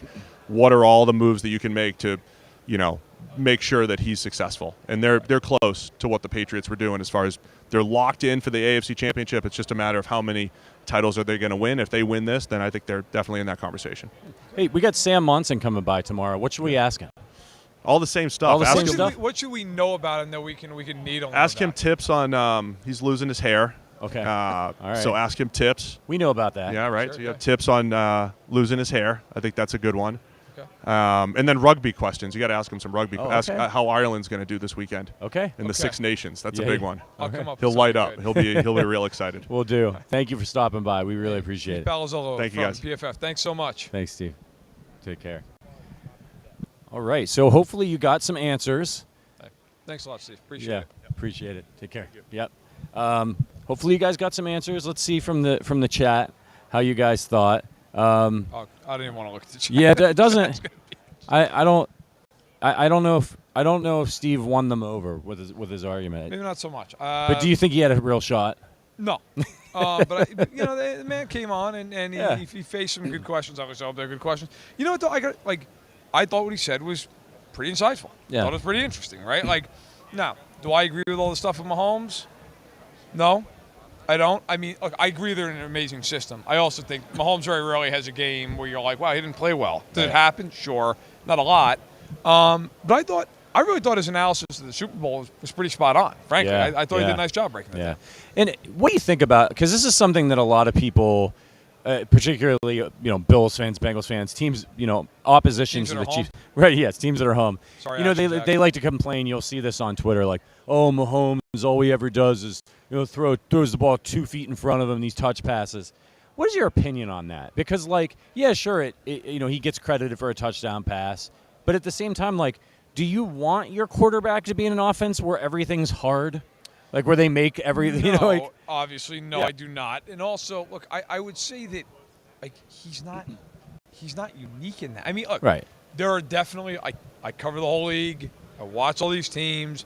There are definitely teams that make it very hard on their quarterback to succeed. Yeah. I'm not arguing that. Hello, Nathaniel Hackett. Okay, I'm not arguing that point. Yeah. What I would say, though, is if you watch most good to great quarterbacks, they are put in positions to succeed all the time. Right. That happens all the time. A lot of teams do those push passes. Tom Brady, how many times did he throw a 2-yard touchdown pass? Right. Constantly. Yeah. Right? That's okay. That's not abnormal. That's not something that's weird or you'd go, wow, I can't believe the Chiefs are doing this newfangled concept. Right. Mahomes has those plays, but I think what separates Mahomes is obviously the plays that nobody else makes. Yeah. And that's something he does all the time. Yeah. He is special, and I would take him over anybody in the league. We're going to have our guy, Matt Connor, coming up. He's going to be joining us remotely. He is not in Arizona because the man his keyboard's probably smoking at this point. Yes. From all the articles that he's been turning out. He's going to be joining us at the half-hour mark. We want more questions from you, so if you want to hear from us on what we think about the Super Bowl, the food down here, the weather, whatever you want, we're here. So drop some questions in. And while we wait for those questions to come in, I got to tell you, if you want to help out our podcast, if you want more Chiefs coverage like this, if you want us to be able to come down to the Super Bowl, and Verderame and I don't have to share bunk beds. We talked about this yesterday. No. Please send money. No. You can help us out. The biggest thing that you can do is sign up with one of our betting partners because they pay us a small fee every time one of you guys signs up. So let's do, how about this one? Let's do Caesars. I don't think we've done Caesars on the show. If you've not signed up with Caesars, you can go there right now. You can use the code ARROWFUL. ARROWFULL. I don't know why that's the code, but that's the one we got. ARROWFUL. And you'll get your first bet on Caesars up to $1,250. This is for new customers only, 21 and up. You got to be present in the States when you make the wager. It's a $10 wager required, and the bet amount of a qualifying wager returned only if the wager is settled as a loss. So the maximum bet credit is $12.50. It must be used within 14 days of receipt. If you have a gambling problem, call or text 1-800-GAMBLER in Illinois, Indiana, Maryland, Michigan, New Jersey, Ohio, Pennsylvania, West Virginia, Wyoming. 1-800-522-4700. In Colorado and Kansas, 877-8-HOPE-NY or text HOPE-NY in New York. 1-800-NEXT-STEP in Arizona. 888-789-7777 in Connecticut. 1-800-BETS-OFF in Iowa. 1-877-770-STOP. Or you can text 7867 in Louisiana. Call or text TN REDLINE. 1-800-889-9789 in Tennessee. Or 1-888-532-3500 in Virginia. Help out the Arrowhead Addict podcast. Go to Caesars. If you've never bet with them, use the code ARROWFUL, and you get that first bet on Caesars up to $12.50. That's a good one. And if you want to see any of our other promos, go to arrowheadaddict.com/bets. Click on those links. We'll get credit for those, too, if you haven't bet with those. Also, a little breaking news for us. We will have another Chiefs legend on Friday. Oh, who? Tony Gonzalez. Tony Gonzalez coming by. So Tony Gonzalez is coming by. By the way, we've got somebody tomorrow you might have heard of. He was pretty good. Should we spill the tea? Yeah. It's Joe Montana. Yes. Joe Montana. Which is going to be the only interview I think I've ever done where I'm actually nervous because Joe Montana was my hero as a child. So this is going to be same. This is going to be interesting. Yeah. Listen, I'm not going to lie. This is going to be the one time in my career I absolutely get a photo with him. Yeah. We'll have a video. We'll have a video of it. We'll also get Carson Palmer's going to stop by. Carson Palmer's stopping by. We got don't mean to put him right after Joe Montana there. Right. In that tease. Right. But Carson Palmer, a hell of a quarterback in his own right. Yeah. Got Tony Richardson, fullback. Yeah. Of course, fullback extraordinaire. Tony Richardson's coming by. We're going to have Clay Harbor. Adam Best will be joining us. Yeah. So you guys, the Justin Jefferson. The Thursday slate, Deion Sanders. Just call out of work. Yeah, right? Look, here's what you do. You call out of work, you call in dead. Yep. Say, look, I passed away last night. I'll be back in a couple of days. Yeah. Okay? Then, if you're in the Kansas City area, you go get some KC beer. All right? You sit down. You do the right adult thing. You send the kids out of the house because you don't want to have them see you like that. And then you pull up one of these things we just had Patrick read off, like 38 different states where you have a gambling problem. Right. Make the bet. Use the promo code. That way we all still are employed by the time we get back from this place. Yeah. And then sit back and watch us interview Deion Sanders, Adam Vinatieri, Justin Jefferson, Tony Gonzalez, Joe Montana, on and on and on and on. Okay? You get to see them. You get to hear less of us. It's a win for everybody. Right. Do the right thing. Yeah, you're getting Chiefs Hall of Famers, NFL Hall of Famers, me and Verderame. It's a pretty big drop-off. Yeah. It's a pretty big drop-off. It's a massive drop-off. You know, what are you going to do? I think he's going to come by. So supposedly Stephen A. Smith is going to come by tomorrow. Amazing. Now, I have long wanted to see you debate Stephen A. Smith. I've long said it. Verderame could walk on, and I just think, and I'm saying this because I think you're talented, not because it's an easy job. I think you could walk on that first take tomorrow and go toe-to-toe with Stephen A. Smith on almost any topic. All right? If he comes by tomorrow, Thursday, sorry. If he comes by on Thursday, and you got the chance to debate him in something, let's say, and it was one that you thought you'd feel really confident you could beat him at, because this man does this all day, every day. Yeah. What would the topic be? I mean, anything about the NFL, and not so much. I think I could beat him. I think I could I could hold my ground. Hold your own. Yeah. I mean, because beating him, the man literally does this for a living every day of his life for the last 15 years. The NFL, actually, here's one thing I feel like I'm confident because I heard him talk about this. Man's not a big hockey fan, from my understanding. Yeah. I know he's said it multiple times on TV. Like, first of all, they never talk about hockey. Right. Second of all, I've heard him say he's not a hockey guy. So unless I'm completely misremembering, me being a hockey guy, I feel like I'm in good shape. Like, if I can't hold my own in that argument, I'm in rough shape. Right. That'd be like losing an argument about my family. Yeah. Like that's tough. Yeah. So I would feel good about that. Also going to be coming by is former Philadelphia Eagle Mike Golick. Mike Golick Sr. Yeah. Why didn't you get us Golick Jr., Hunter? I want both. I want the whole Golick family.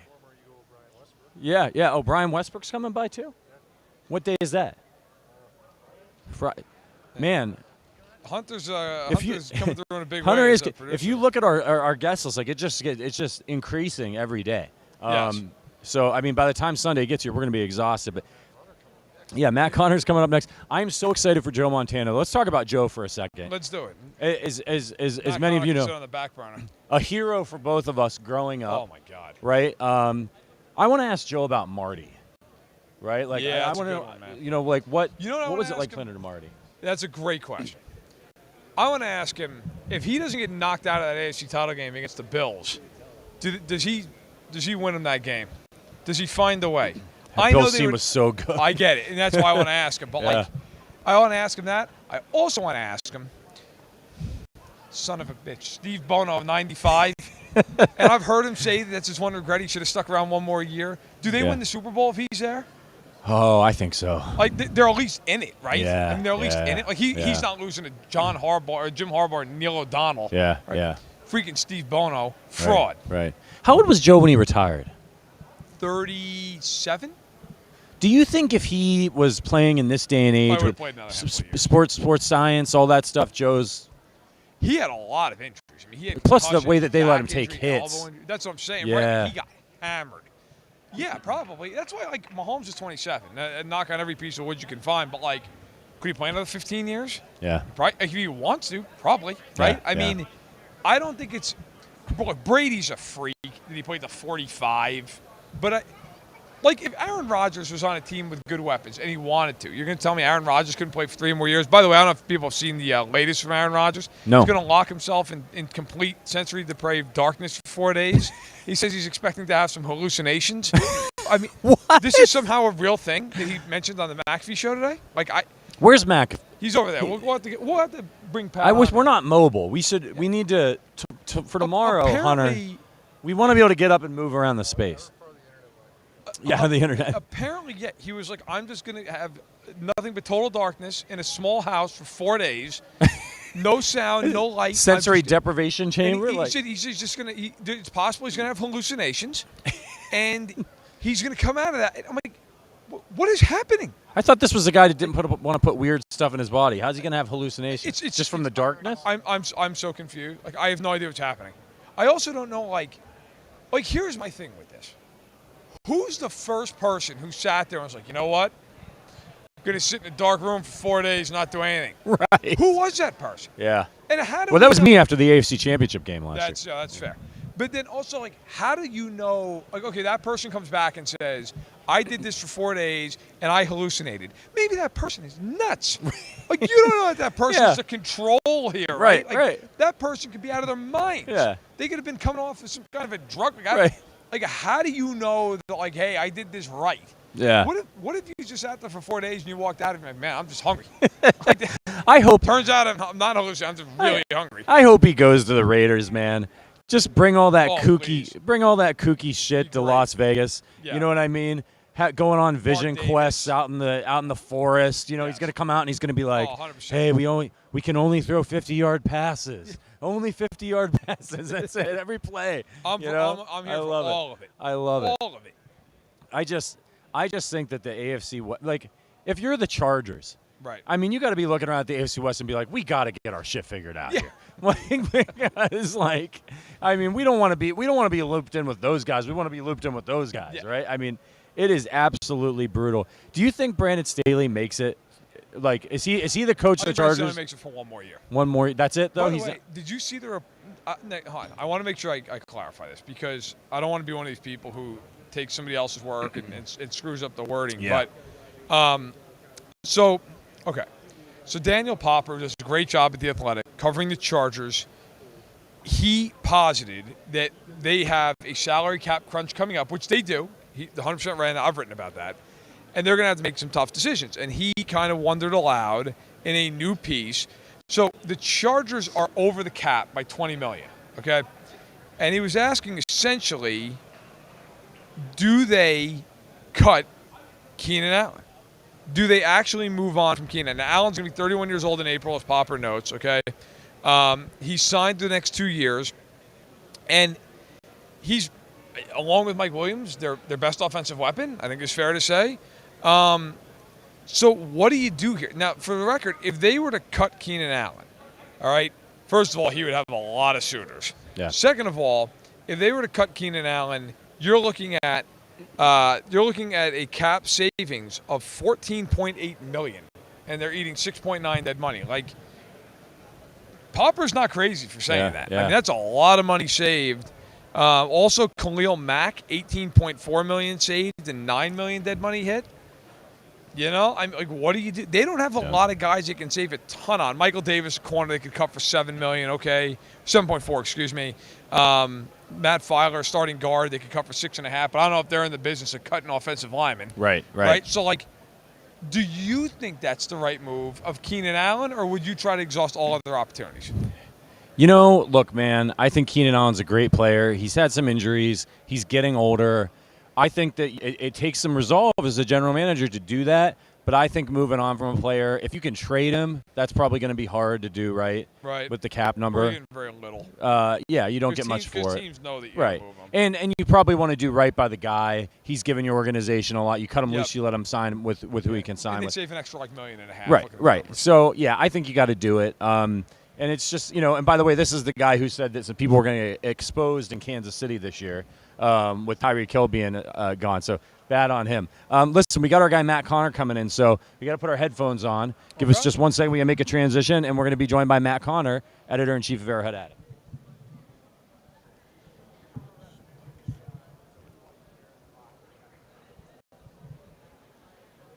I'm hearing myself. It's the delay. Matt Connor coming up, everybody. Going to ask him what's going on over on the website. Matt, are you with us? Yeah. How are you guys doing? Doing well. How are you? Yeah, I'm I'm doing good. well. Yeah. We're doing well. Media Row, is it Can you pretty hear exciting us? there? We're good, man. Hang on 1 sec. We're getting a little bit of feedback. I think we're good now. I'm not hearing it anymore. Okay. Matt, how you doing, man? What's going on, man? Like, what's happening on a website? We're out here. We've been streaming now for a couple hours here live from Radio Row. So we don't know what's going on with the Chiefs. Does anything happen? Any breaking news? What's happening on arrowheadaddict.com right now? No breaking news. I think you guys know. I mean, the Chiefs are getting healthier. That sounds pretty great. By the way, I just read this thing where it said the NFL's single worst Super Bowl predictor for the last 15 years. Like, he's gotten it wrong a decade and a half in a row, and he just picked the Eagles. So, right. Yeah, we'll take it. That's what we're looking for. So what? I mean, I know you. I was shuttling you video last night and this morning. Any big takeaways for you from anything that was said on Radio Row last night, or I'm sorry, at opening night? Opening night. Man, you guys got some great stuff. I was glad to see McCole Hardman. I was glad to see McCole Hardman out there because, like, one of the thoughts that I've had during this postseason run is that this is kind of an unfortunate ending to his career. He's the most experienced wideout in that room. This is a contract year for him. Tyreek's shadow is finally gone after this year. This really could have been a nice year, and he came on strong there in the midsection of the season when he had like 5 touchdowns in 3 games. And then came this injury that really took him out for the rest of the year. You should call it a season-ending injury from week 9. So, seeing him out there in good spirits, joking with Andy Reid, that was nice. Also, by the way, did you guys hear anything from Pacheco yesterday? I didn't. I was not interviewing him. I was walking around talking to some of the defensive guys. Yeah, he was popular. Yeah. It's different. It's difficult to get to the offensive podiums. Really get swarmed, and I took that as an opportunity. to get guys like Frank Clark, Chris Jones. Chris Jones is pretty popular as well, but there's an offensive bias even with the media. Yeah, sure. Yeah. Well, I certainly get that. He just had so many great things to say about what he's gone through to sort of keep up his success even late in the year, like taking copious notes from Kelsey, from Mahomes, asking all the time how to take care of his body, incorporating a routine as a rookie very early into the way he takes care of himself, and like in terms of healing and in terms of getting better. And then he made this note, and it hadn't occurred to me at all, but he said, look, I haven't had downtime in forever. Like I went from Rutgers straight into 2 All-Star games, straight into pre-draft training, straight into the combine, straight into the draft, straight into OTAs, then training camp, mini camps, and then the longest season ever.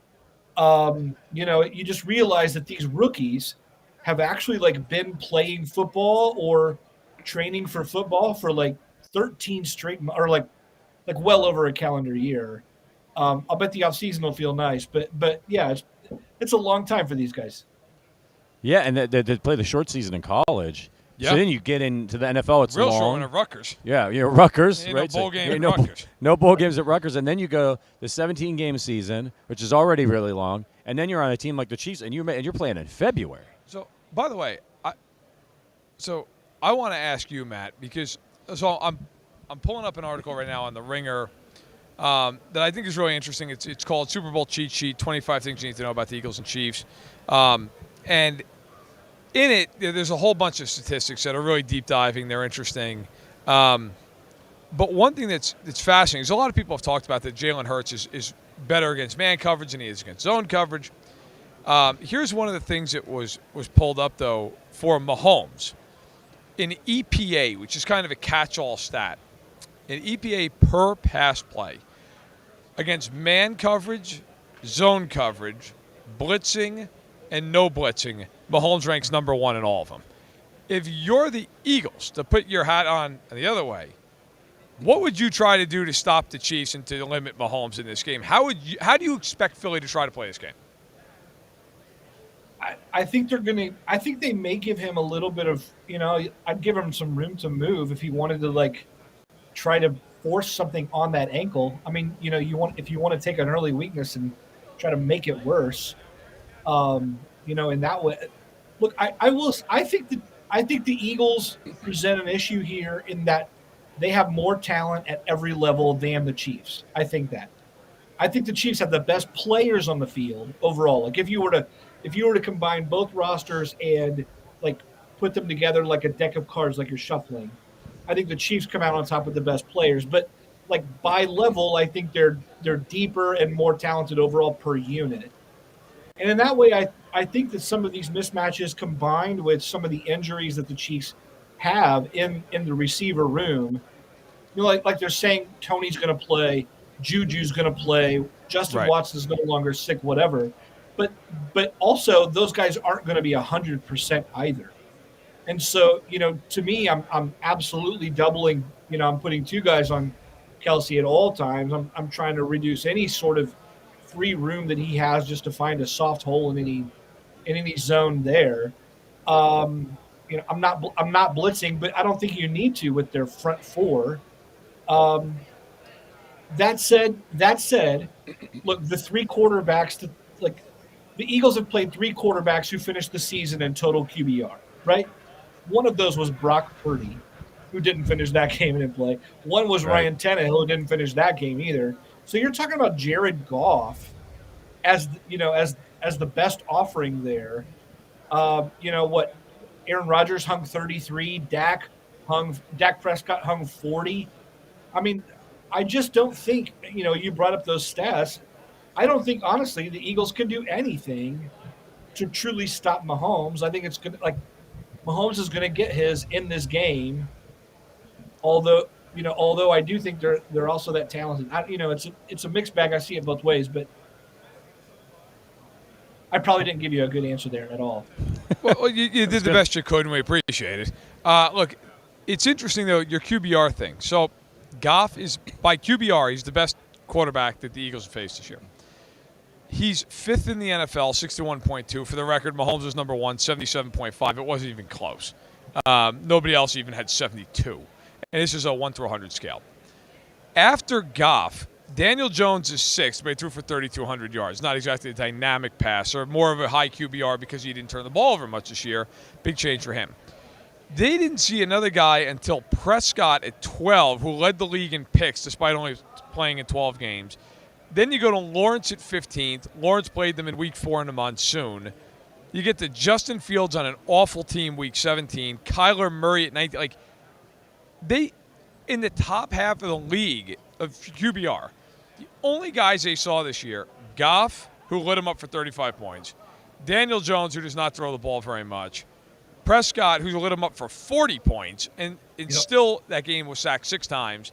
And then Trevor Lawrence, who played, again, in a torrential downpour, had 5 turnovers in the game. I think he lost 4 fumbles. After that, I mean, you're looking at number 17 in the league, 19, 20, 21, 23, 24. A lot of these guys didn't even qualify. Like, some of the guys they played, Heineke's not even in there. Wentz is 30th. Davis Webb, not in there. Davis Mills, 29th. Matt Ryan, I think just out of respect for his career, they put him at 25. I was going to say maybe they just dropped him off the list completely. Like, whereas for the Chiefs, they saw number 2 in Josh Allen. They saw number 7 in Geno Smith. They saw number 10 in Joe Burrow. They saw Herbert twice at number 11. Carr at 13th. They saw Lawrence twice, including the playoffs. They saw Jimmy G at 16th. They saw Brady. It's just, there is something to the idea, yes, the two teams have been tested much differently, especially on the defensive side of the ball. Matt, I got to ask you, man. You're the editor. Obviously, you're a co-host with us here on the podcast, but you're also the editor-in-chief of ArrowheadAddict.com. You guys pump out hundreds of articles every month, so you're always grinding. But what is it like to run one of the biggest Chiefs websites in the world during the week of the Super Bowl? I mean, yeah, there's a lot to cover. What's funny is that like, what other sport in whatever time of year could there be considered news where it's like, hey, a seal at the Pittsburgh Zoo swam more toward the Eagles side than the Chiefs side, and then they issue a press release about it, right? It's like, it's everyone's fighting over the same stuff. It is interesting though. Look, running this site at this time just feels so different. You know, I'm not just writing about something that is a job that I like happen to pick up. You know, the truth of it is, like, when I saw Christian Okoye run for the first time when I'm 10 years old and thought, how does a guy as big as our refrigerator in our house run over guys like that, right? Like when you're little, you just look up at anything big and loud and think, that's cool, like a dump truck or an excavator or any big whatever, except that guy was like running. He was running. And then you play Tecmo Bowl and you're like, I'm him, I'm running, right? And so like carrying that passion on through the Montana years and Schottenheimer, and then through the garbage years, and then you go through Javon Belcher and Pioli and the craziness of those years, and then now being able to appreciate a decade of Andy Reid's excellence and watching Hall of Fame players in their prime and reporting on them week after week. I feel like we get the gift of reminding people, telling people, hey, you're experiencing the golden era. Hey, this is the time you'll look back and tell your kids about, your grandkids about. Like, these are the years. And so, yeah, you know, like, there's a joy in that I think is not lost on me, to do this. What's it like as a fan? Now, I know how I feel about this, getting to cover this team over the last few years. But like, you one part of it, right, is work. You're doing the posts and the podcast, but the other part of it is you got into this because you love the Kansas City Chiefs. So how do you square that when you're trying to write, but also you're feeling the emotions that a fan feels, and how is that going to impact you on Sunday? Sure. You know, that can be hard. I've even written probably out of a wrong energy versus a right energy. I mean, you know, but I always want to be fair. I always want to be, not a homer. You write. You want to write honestly about your team so that whoever's reading you now will believe you later. And so, getting caught up in the emotionalism of it is good for social media, maybe. But when it comes to like what you write, you want to be able to tell the truth about your team, even warts and all. So, what's amazing is the Chiefs have identifiable warts this season, and yet they've dominated the competition like they have. All right, listen, Connor, we got about 4 minutes because we're having a surprise guest here. We're going to have Garrett Wilson of the New York Jets coming on here to join us in a few minutes. Not to cut you short, but listen, man's only got so much time. All right, give it to us straight. What do you think of this game? What is your crystal ball telling you? Yeah, let me leave you with two things. One, a quick anecdote. Sean Payton said yesterday in his opening press conference with the Broncos, he said, a perfect weekend for the Broncos is when the Broncos lose and all three of our rivals, or when we win and all three of our rivals lose. That hasn't happened for the Broncos since October 2015, when they won and everyone else lost in one weekend. So, when I heard him say a perfect weekend, I thought he has no idea what he's talking about. That never happens. And then it went back farther than I thought. So that's just a laughable statistic. By the way, I think the Chiefs win this by 10. I don't think it's particularly interesting, into the second half. The Eagles have put up a lot of stats on a lot of garbage teams. I just think these Chiefs are battle tested. And when it comes down to it, I'm taking Andy Reid over a rookie coach. Love it, man. Love it. Make sure, guys, you get over to arrowheadaddict.com. Matt and all the writers over there have been busting their asses all week. They're going to continue to bust their asses all the way through the weekend and into Monday, telling you what's happening with the Chiefs. So when you're not watching us, you should be reading them. Matt Connor, editor-in-chief of Arrowhead Addict and our friend and co-host to the Arrowhead Addict podcast. Matt, thank you for hopping on with us, buddy. We'll see you soon. Yep, thanks, guys. See you, brother. Also, I love that on the screen he is Cocaine Bear. Cocaine Bear. That's right. Phenomenal. That's right. So we've got this was dropped on us. We got Garrett Wilson, as you mentioned, from the Jets, also from the Ohio State University. Yes. I'm very excited as an Ohio State fan and as a person from Ohio to have Garrett Wilson. And an interesting thing with Garrett Wilson is I don't know if this has been confirmed, and maybe it has been, but when the Chiefs were trying to trade Tyreek Hill, it was between the Jets and the Dolphins. Yes. Now, I read that the Jets did offer up the number 10 pick that they used on they used to take Garrett Wilson. So there's a world in which the Chiefs take that. The Chiefs are at 10. Maybe Garrett Wilson's still on the board. And they take Garrett Wilson. Would you have liked that move? And how do you think he would fit in with the Chiefs? He's terrific. Yeah. I think where the Chiefs were, they needed other things. So. I think it worked out. But that being said, I wouldn't complain if they took Garrett Wilson. Right? I think it would have been. Listen, I don't know that I'll ask Garrett Wilson this because it might be a little bit disrespectful, not to him, but to the Jets. Sure. Is this the most impressive feat of all time that you had 1,100 receiving yards with Mike White and Zach Wilson? So basically you just didn't have a quarterback for 2 quarters of the year? Right. Like Joe Flacco was also involved in that? Yeah. That's got to be up there. And as a rookie, right? Like, some rookies come in and they get dealt a bad hand. You get a change over at quarterback. You get on the same page. That's a talented team over there. They had a good young running back too that got hurt with injury and they lost. Breece Hall is terrific. Yeah. So really excited to have him on, and here, getting to talk about a guy that comes in as a high-profile draft pick. Yep. Delivers. Right, like that. If I'm a Jet, New York, right in New York, which is if you have 2 bad weeks, people are going nuts. That's what I would get excited about if I was a Jets fan. Is if you got a guy that comes in, it's like when the Chiefs got like Jamal Charles, and like they couldn't block anybody. Nobody was afraid of the quarterback. So his entire career. Yeah, right. They were stacking the box all the time, and he was going out there and he was torching guys anyway. That's when I started to get really excited if I'm a fan of the New York Jets to know that we've got a player that can succeed, even maybe in not the best of circumstances. Yeah, now if you get a quarterback this offseason, you're really in business. Right. You've got a better offensive line. You have Breece Hall. You have even some complimentary bags. Zonovan Knight did a good job coming in. Right, that's right. They have James Robinson they traded for. Yeah. You start looking at them going, okay. Like, and look, the other receivers are certainly not Garrett Wilson, but Elijah Moore, guys like that. Guys, you at least respect them.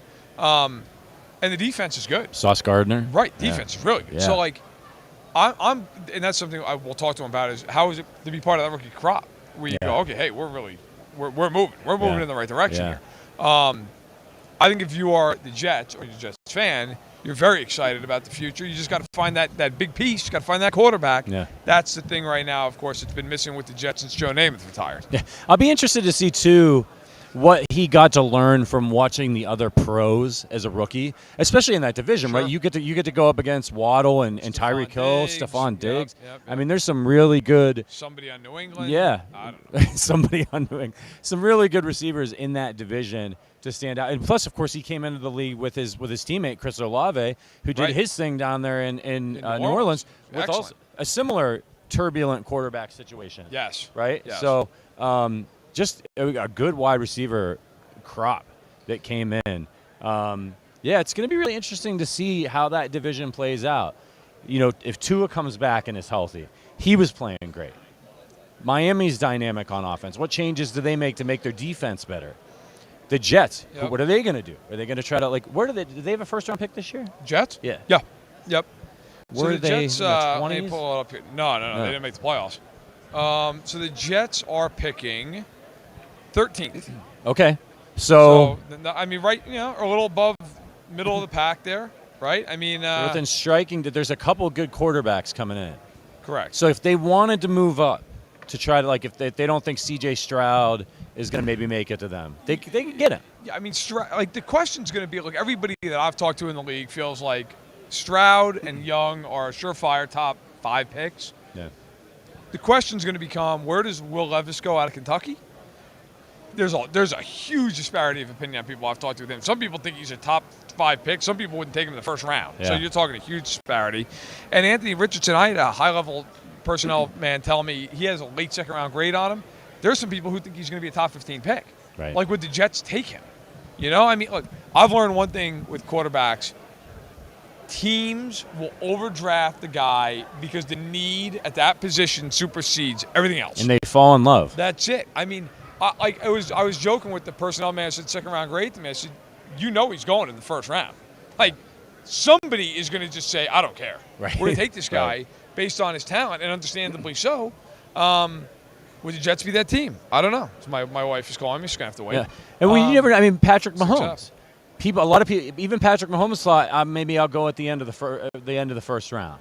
In the 24, 28 range, and then he's he 10. shot up and the draft. Chiefs traded up 17 spots to get him. If you go back and read the scouting reports on him, people are like Ross, second round pick, third round pick. A lot of them. Also, I was standing right next to him. Somebody from Chicago asked him about what his dad said about the Bears and that they would take him.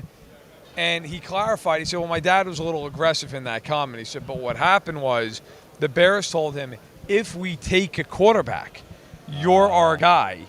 But we don't know if we're going to take a quarterback. So he said, I wasn't offended that they didn't take me, but I was offended, and I'm paraphrasing. Sure. Was offended that they took a quarterback, but I wasn't the guy. That caught me off guard. Got it. But then he followed up saying, but truth be told, I really wanted to go to Kansas City, so I wasn't upset about it.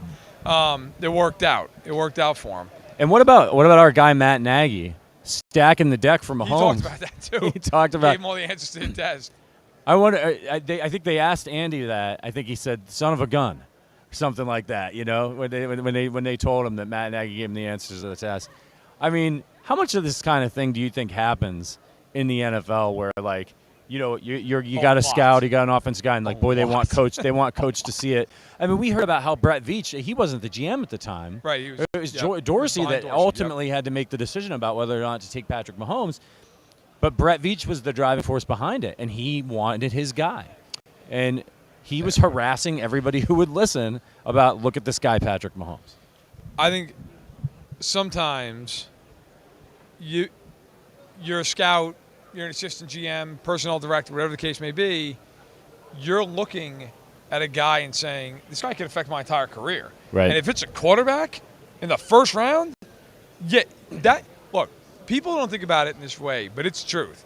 You draft a quarterback like that, it is your ass. Yeah, it sure is. If you screw that pick up, there's a very good chance, very good, you're out of a job. Like that, you're done, right? And your whole family's got to move, and your school's got your kids got to change schools. Like, but if you're right, I mean, Brett Veach could put down roots for the rest of his life, right? I mean, they're not going anywhere. So I think he's in good shape in Kansas City. Yeah. Apparently Mahomes might succeed him. Yeah. Mahomes is looking to take a GM role. That's right. That's right. Would you? So we're gonna have Garrett Wilson here coming in in 2 seconds. Would you want Mahomes to be the GM in 20 years? Sure, man. Or would you be like, what if it goes wrong and then you got that weird scenario? Like an Elway situation? Yeah, I don't think so, man. He's just good at everything. Yeah. Could you imagine he just keeps kicking people's ass? You know what though? After what he's done for the franchise, if Patrick Mahomes wants to come in and run it into the ground, that's his right. That's right. That's his right. That's right. I'm happy to let him do it. We are going to welcome in Garrett Wilson here at the New York Jets in just a second, working with Old Spice. How you doing, Garrett? Thanks for joining us, man. How you doing? Thanks for coming by. Having me, man. For sure. So, first off, what are you doing with Old Spice? Give us a little bit of the details. Yeah, man. So the thing is with Old Spice, you kind of don't know when you don't smell good. People will tell you when your hair don't look right, or people will tell you when your cleats messed up. But whenever I'm out on the field and someone doesn't smell good, I know it's not me. I know I don't have to worry about it because I'm working with Old Spice. Yeah. And Old Spice swagger is 24/7 freshness is what comes with it. So really excited to be working with them, and yeah. It's great. How many? So which DB that tried to cover you this year needed more Old Spice? Needed more Old Spice. Yeah. I'm gonna stay away from answering that one. It was a trap. It was a trap. All right, so you had a great rookie year with the Jets, over 1,100 yards, despite a little bit of a rotation at quarterback this year. What was the key for you, above all else, going out and having that sustained success? And not just a couple of really big games, but a couple of really big games mixed in with a lot of other really good games, kind of bringing up those stats. Just simplifying the game, simplifying and for me, just making it what it's always been. Just go out there and make the plays when your number's called. When your ball comes your way, catch the ball. It doesn't matter who throw it, And, that was my mindset and the whole receiver room's mindset, throughout the whole season. Just go out there and produce, and when your number is called, make those plays. Now, you played in a lot of big games in your career at Ohio State. When you got to the NFL, how did things progress for you from week 1 to week 17? Did the game start to slow down for you? Yeah. What surprised you the most about going to the NFL? The games did start to slow down for me. It wasn't as much as this game's a big game, but it was every game was just, all right, this is a big game because it is a game. And that was the mindset around the facility. We had to, especially during the back half of the season, every game was a playoff game for us. Right. And, that kind of could be where you hit your wall and fall off a little bit. But for us, we were fighting for a playoff spot. We knew we had, 1 or 2 games if we win that we'd be in. And it's a long season. I'm not going to lie. It is a long season. And Ohio State, does as good of a job as they can do at getting you ready for that. But there's no real getting ready for that until you go through it. And I felt that, I had to adapt and make some changes to my routine to be able to keep it up through all 17 weeks. But yeah, man, like you said, it's a lot. It's a lot to try and stack it every week, and I feel like we obviously we didn't finish the way we wanted to, but we did a good job with it. You guys had a hell of a rookie class this year. I mean, between yourself, Sauce, Brees, obviously, unfortunately, had the torn ACL, but was playing great before he got hurt. Yeah. Zonovan coming in toward the end of the year, playing well in his stead.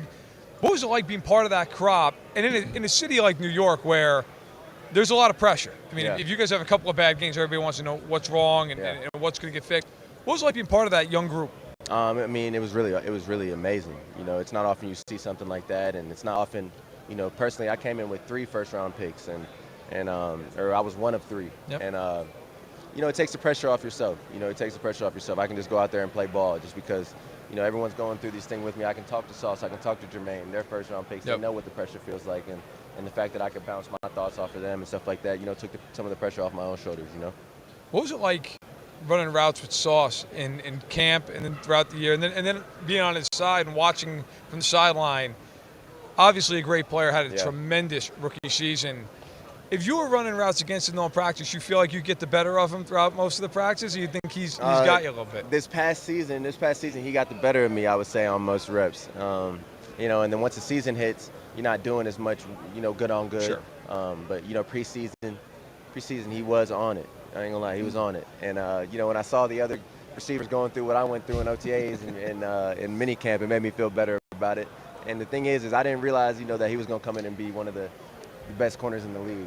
So for me, it messed with my confidence initially because I was like, okay, this dude hard to get open on. And then by the time the season came around and he was the best corner I had played against all year, it was like, okay, this is what I need. This is iron sharpens iron. Get the best look you can get during the practice week so that the games are a little bit, watered down or a little easier. And I felt that with going against Sauce. He's a crazy talent, really impressive. Now, you came into the league with a really talented wide receiver class, including your teammate, Chris Olave, who was down there in New Orleans. During the season, did you guys get a chance to talk at all, or did you get a chance to check out some of his games as he was progressing through his rookie year as well? For sure. We made sure you stayed in touch throughout the whole season, and then got lucky. We would usually play around the same time, but I got lucky they were playing his game while he was in London against the Vikings. Yep. At the same time as we were warming up. And they had it on the big screen, and he had a great game that game. I remember seeing him make a few big plays, and it's no surprise, man. It's a great player, great person. Goes about all his business the right way, and to see him, succeeding at that level doesn't surprise me at all. Knowing what we had in college and the way he was in college. Were you guys trying to one-up each other a little bit, see which Ohio State receiver could have the best rookie year? I'm sure. I'm sure. Just the competitive side to us was trying to compete with each other, but the reality of it is we both just wanted to see each other succeed, and knowing that we both have different scenarios going on and just making the most of it. That was all. Yeah. This season, obviously, you guys had a really good start. Didn't end the way you wanted to. Now there's been a lot of talk about Derek Carr, Aaron Rodgers. Maybe they're the next Jets quarterback, and who knows what's going to happen. But you're the receiver. When you hear that, what do you think if Derek Carr or Aaron Rodgers were to eventually come to the Jets? Yeah, I'd be excited. I'd be really excited because, those are two veterans that I've been watching since I was a kid play ball, and I would know what they were bringing to the table, and it would make us a better team. It would make us a better team. And, any chance you got or anytime you got the chance to add a player like Aaron Rodgers or like a first ballot Hall of Famer, and, one of the best players I've watched ever, you want that. You want that. You want the opportunity to learn from someone like that and catch passes from him. So selfishly, I want that. Being a receiver, I want that, and for the team as well. I feel like it would put us in a good spot. If they don't go the veteran route, there is a former teammate of yours coming into the NFL draft, C.J. Stroud. How would you like to catch balls from him again? Oh, CJ's a man, and I'm excited to see what he does in the NFL. But that's one of the best quarterbacks I've played with in my life, and just another person that goes about his business the right way and knows what it takes to succeed and really pushes that every day. And like I said, I'm excited to see him go through this draft process and where he'll end up. What are your goals for next season, or have you even established any goals for next season? And obviously, and just so far away at this juncture, but you had 1,100 yards this previous year. You played very well. You were consistent. What are some of the things, if you've thought about it, that you'd like to do next year, just on an individual standpoint? I know this offseason I want to build up my body. So this is a long season, 17 weeks, and the dudes at that level are hitting. They're big. They're grown men, flying around hitting. And for me, 10, 15 pounds would be beneficial just to help me all around my game. Getting in and out of cuts faster, through contact, off the line against, bigger DBs. Those are things that, I wanted to work on this offseason. Hopefully they carry into next year, and we'll see where I'm at. As long as we get to the playoffs, I feel like I'm going to be in a good spot. Outside of Sauce, who's the best corner you face this year? Surtain, for sure. Pat Surtain up in Denver. Yep. Real good player. Yeah. Well, listen, if you need to put on some weight, we've got some good strategies for that. Might not be the kind of weight that you want to put on. It's a different kind of weight. Yeah. But I might tap in. Yeah. Right. Take you up on that. Yeah. Call us when you retire. We want to have you have a nice long season. Before we get out of here, obviously we got to ask you, who do you got on Sunday? Who do you think's going to pull this one out? Yeah, I got Kansas City. That quarterback they got. It's special, man, and it's hard to go against him, hard to choose against him. I got Kansas City. All right, hey, Garrett Wilson, working with Old Spice, great rookie season with the New York Jets. Thanks so much for stopping by. Really appreciate it. Y'all. Thanks for coming by here. For sure. Been awesome. Take care. Yes, all right, that was Garrett Wilson with Old Spice Swagger. Gives you the confidence. Thank you, man. It gives you the confidence to perform under the spotlight with 24/7 long-lasting freshness.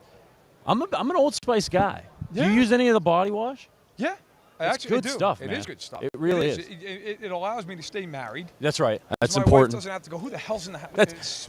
That's how you counteract the pizza weight. Yes. Like when Verderame and I when we put on our off-season when I go weight, home, they're going to roll me off the plane. That's right. It's only Old Spice. It's by the end of it, they have to use me to counterbalance the plane. They're like, listen, we're going to put all the luggage on the left, Verderame's on the right, and then they roll me out at the gate at O'Hare. Yeah. And at that point, I've got to have the WD-40 to grease myself into the door jams in the car. Yep. I come home, say, hey, honey, I'm going to take a shower, throw on the entire thing of Old Spice, and at least it's not a complete disgrace at that point. That was a great interview. It's really cool. Thoughtful. Thoughtful guy. You don't always get to get these guys, big stars like Garrett Wilson. I mean, you don't always humble. Sat down, very talk. humble. You don't get to get them, and you don't get to get them. It's interesting to talk to these guys end of the first year, right? End of the rookie year.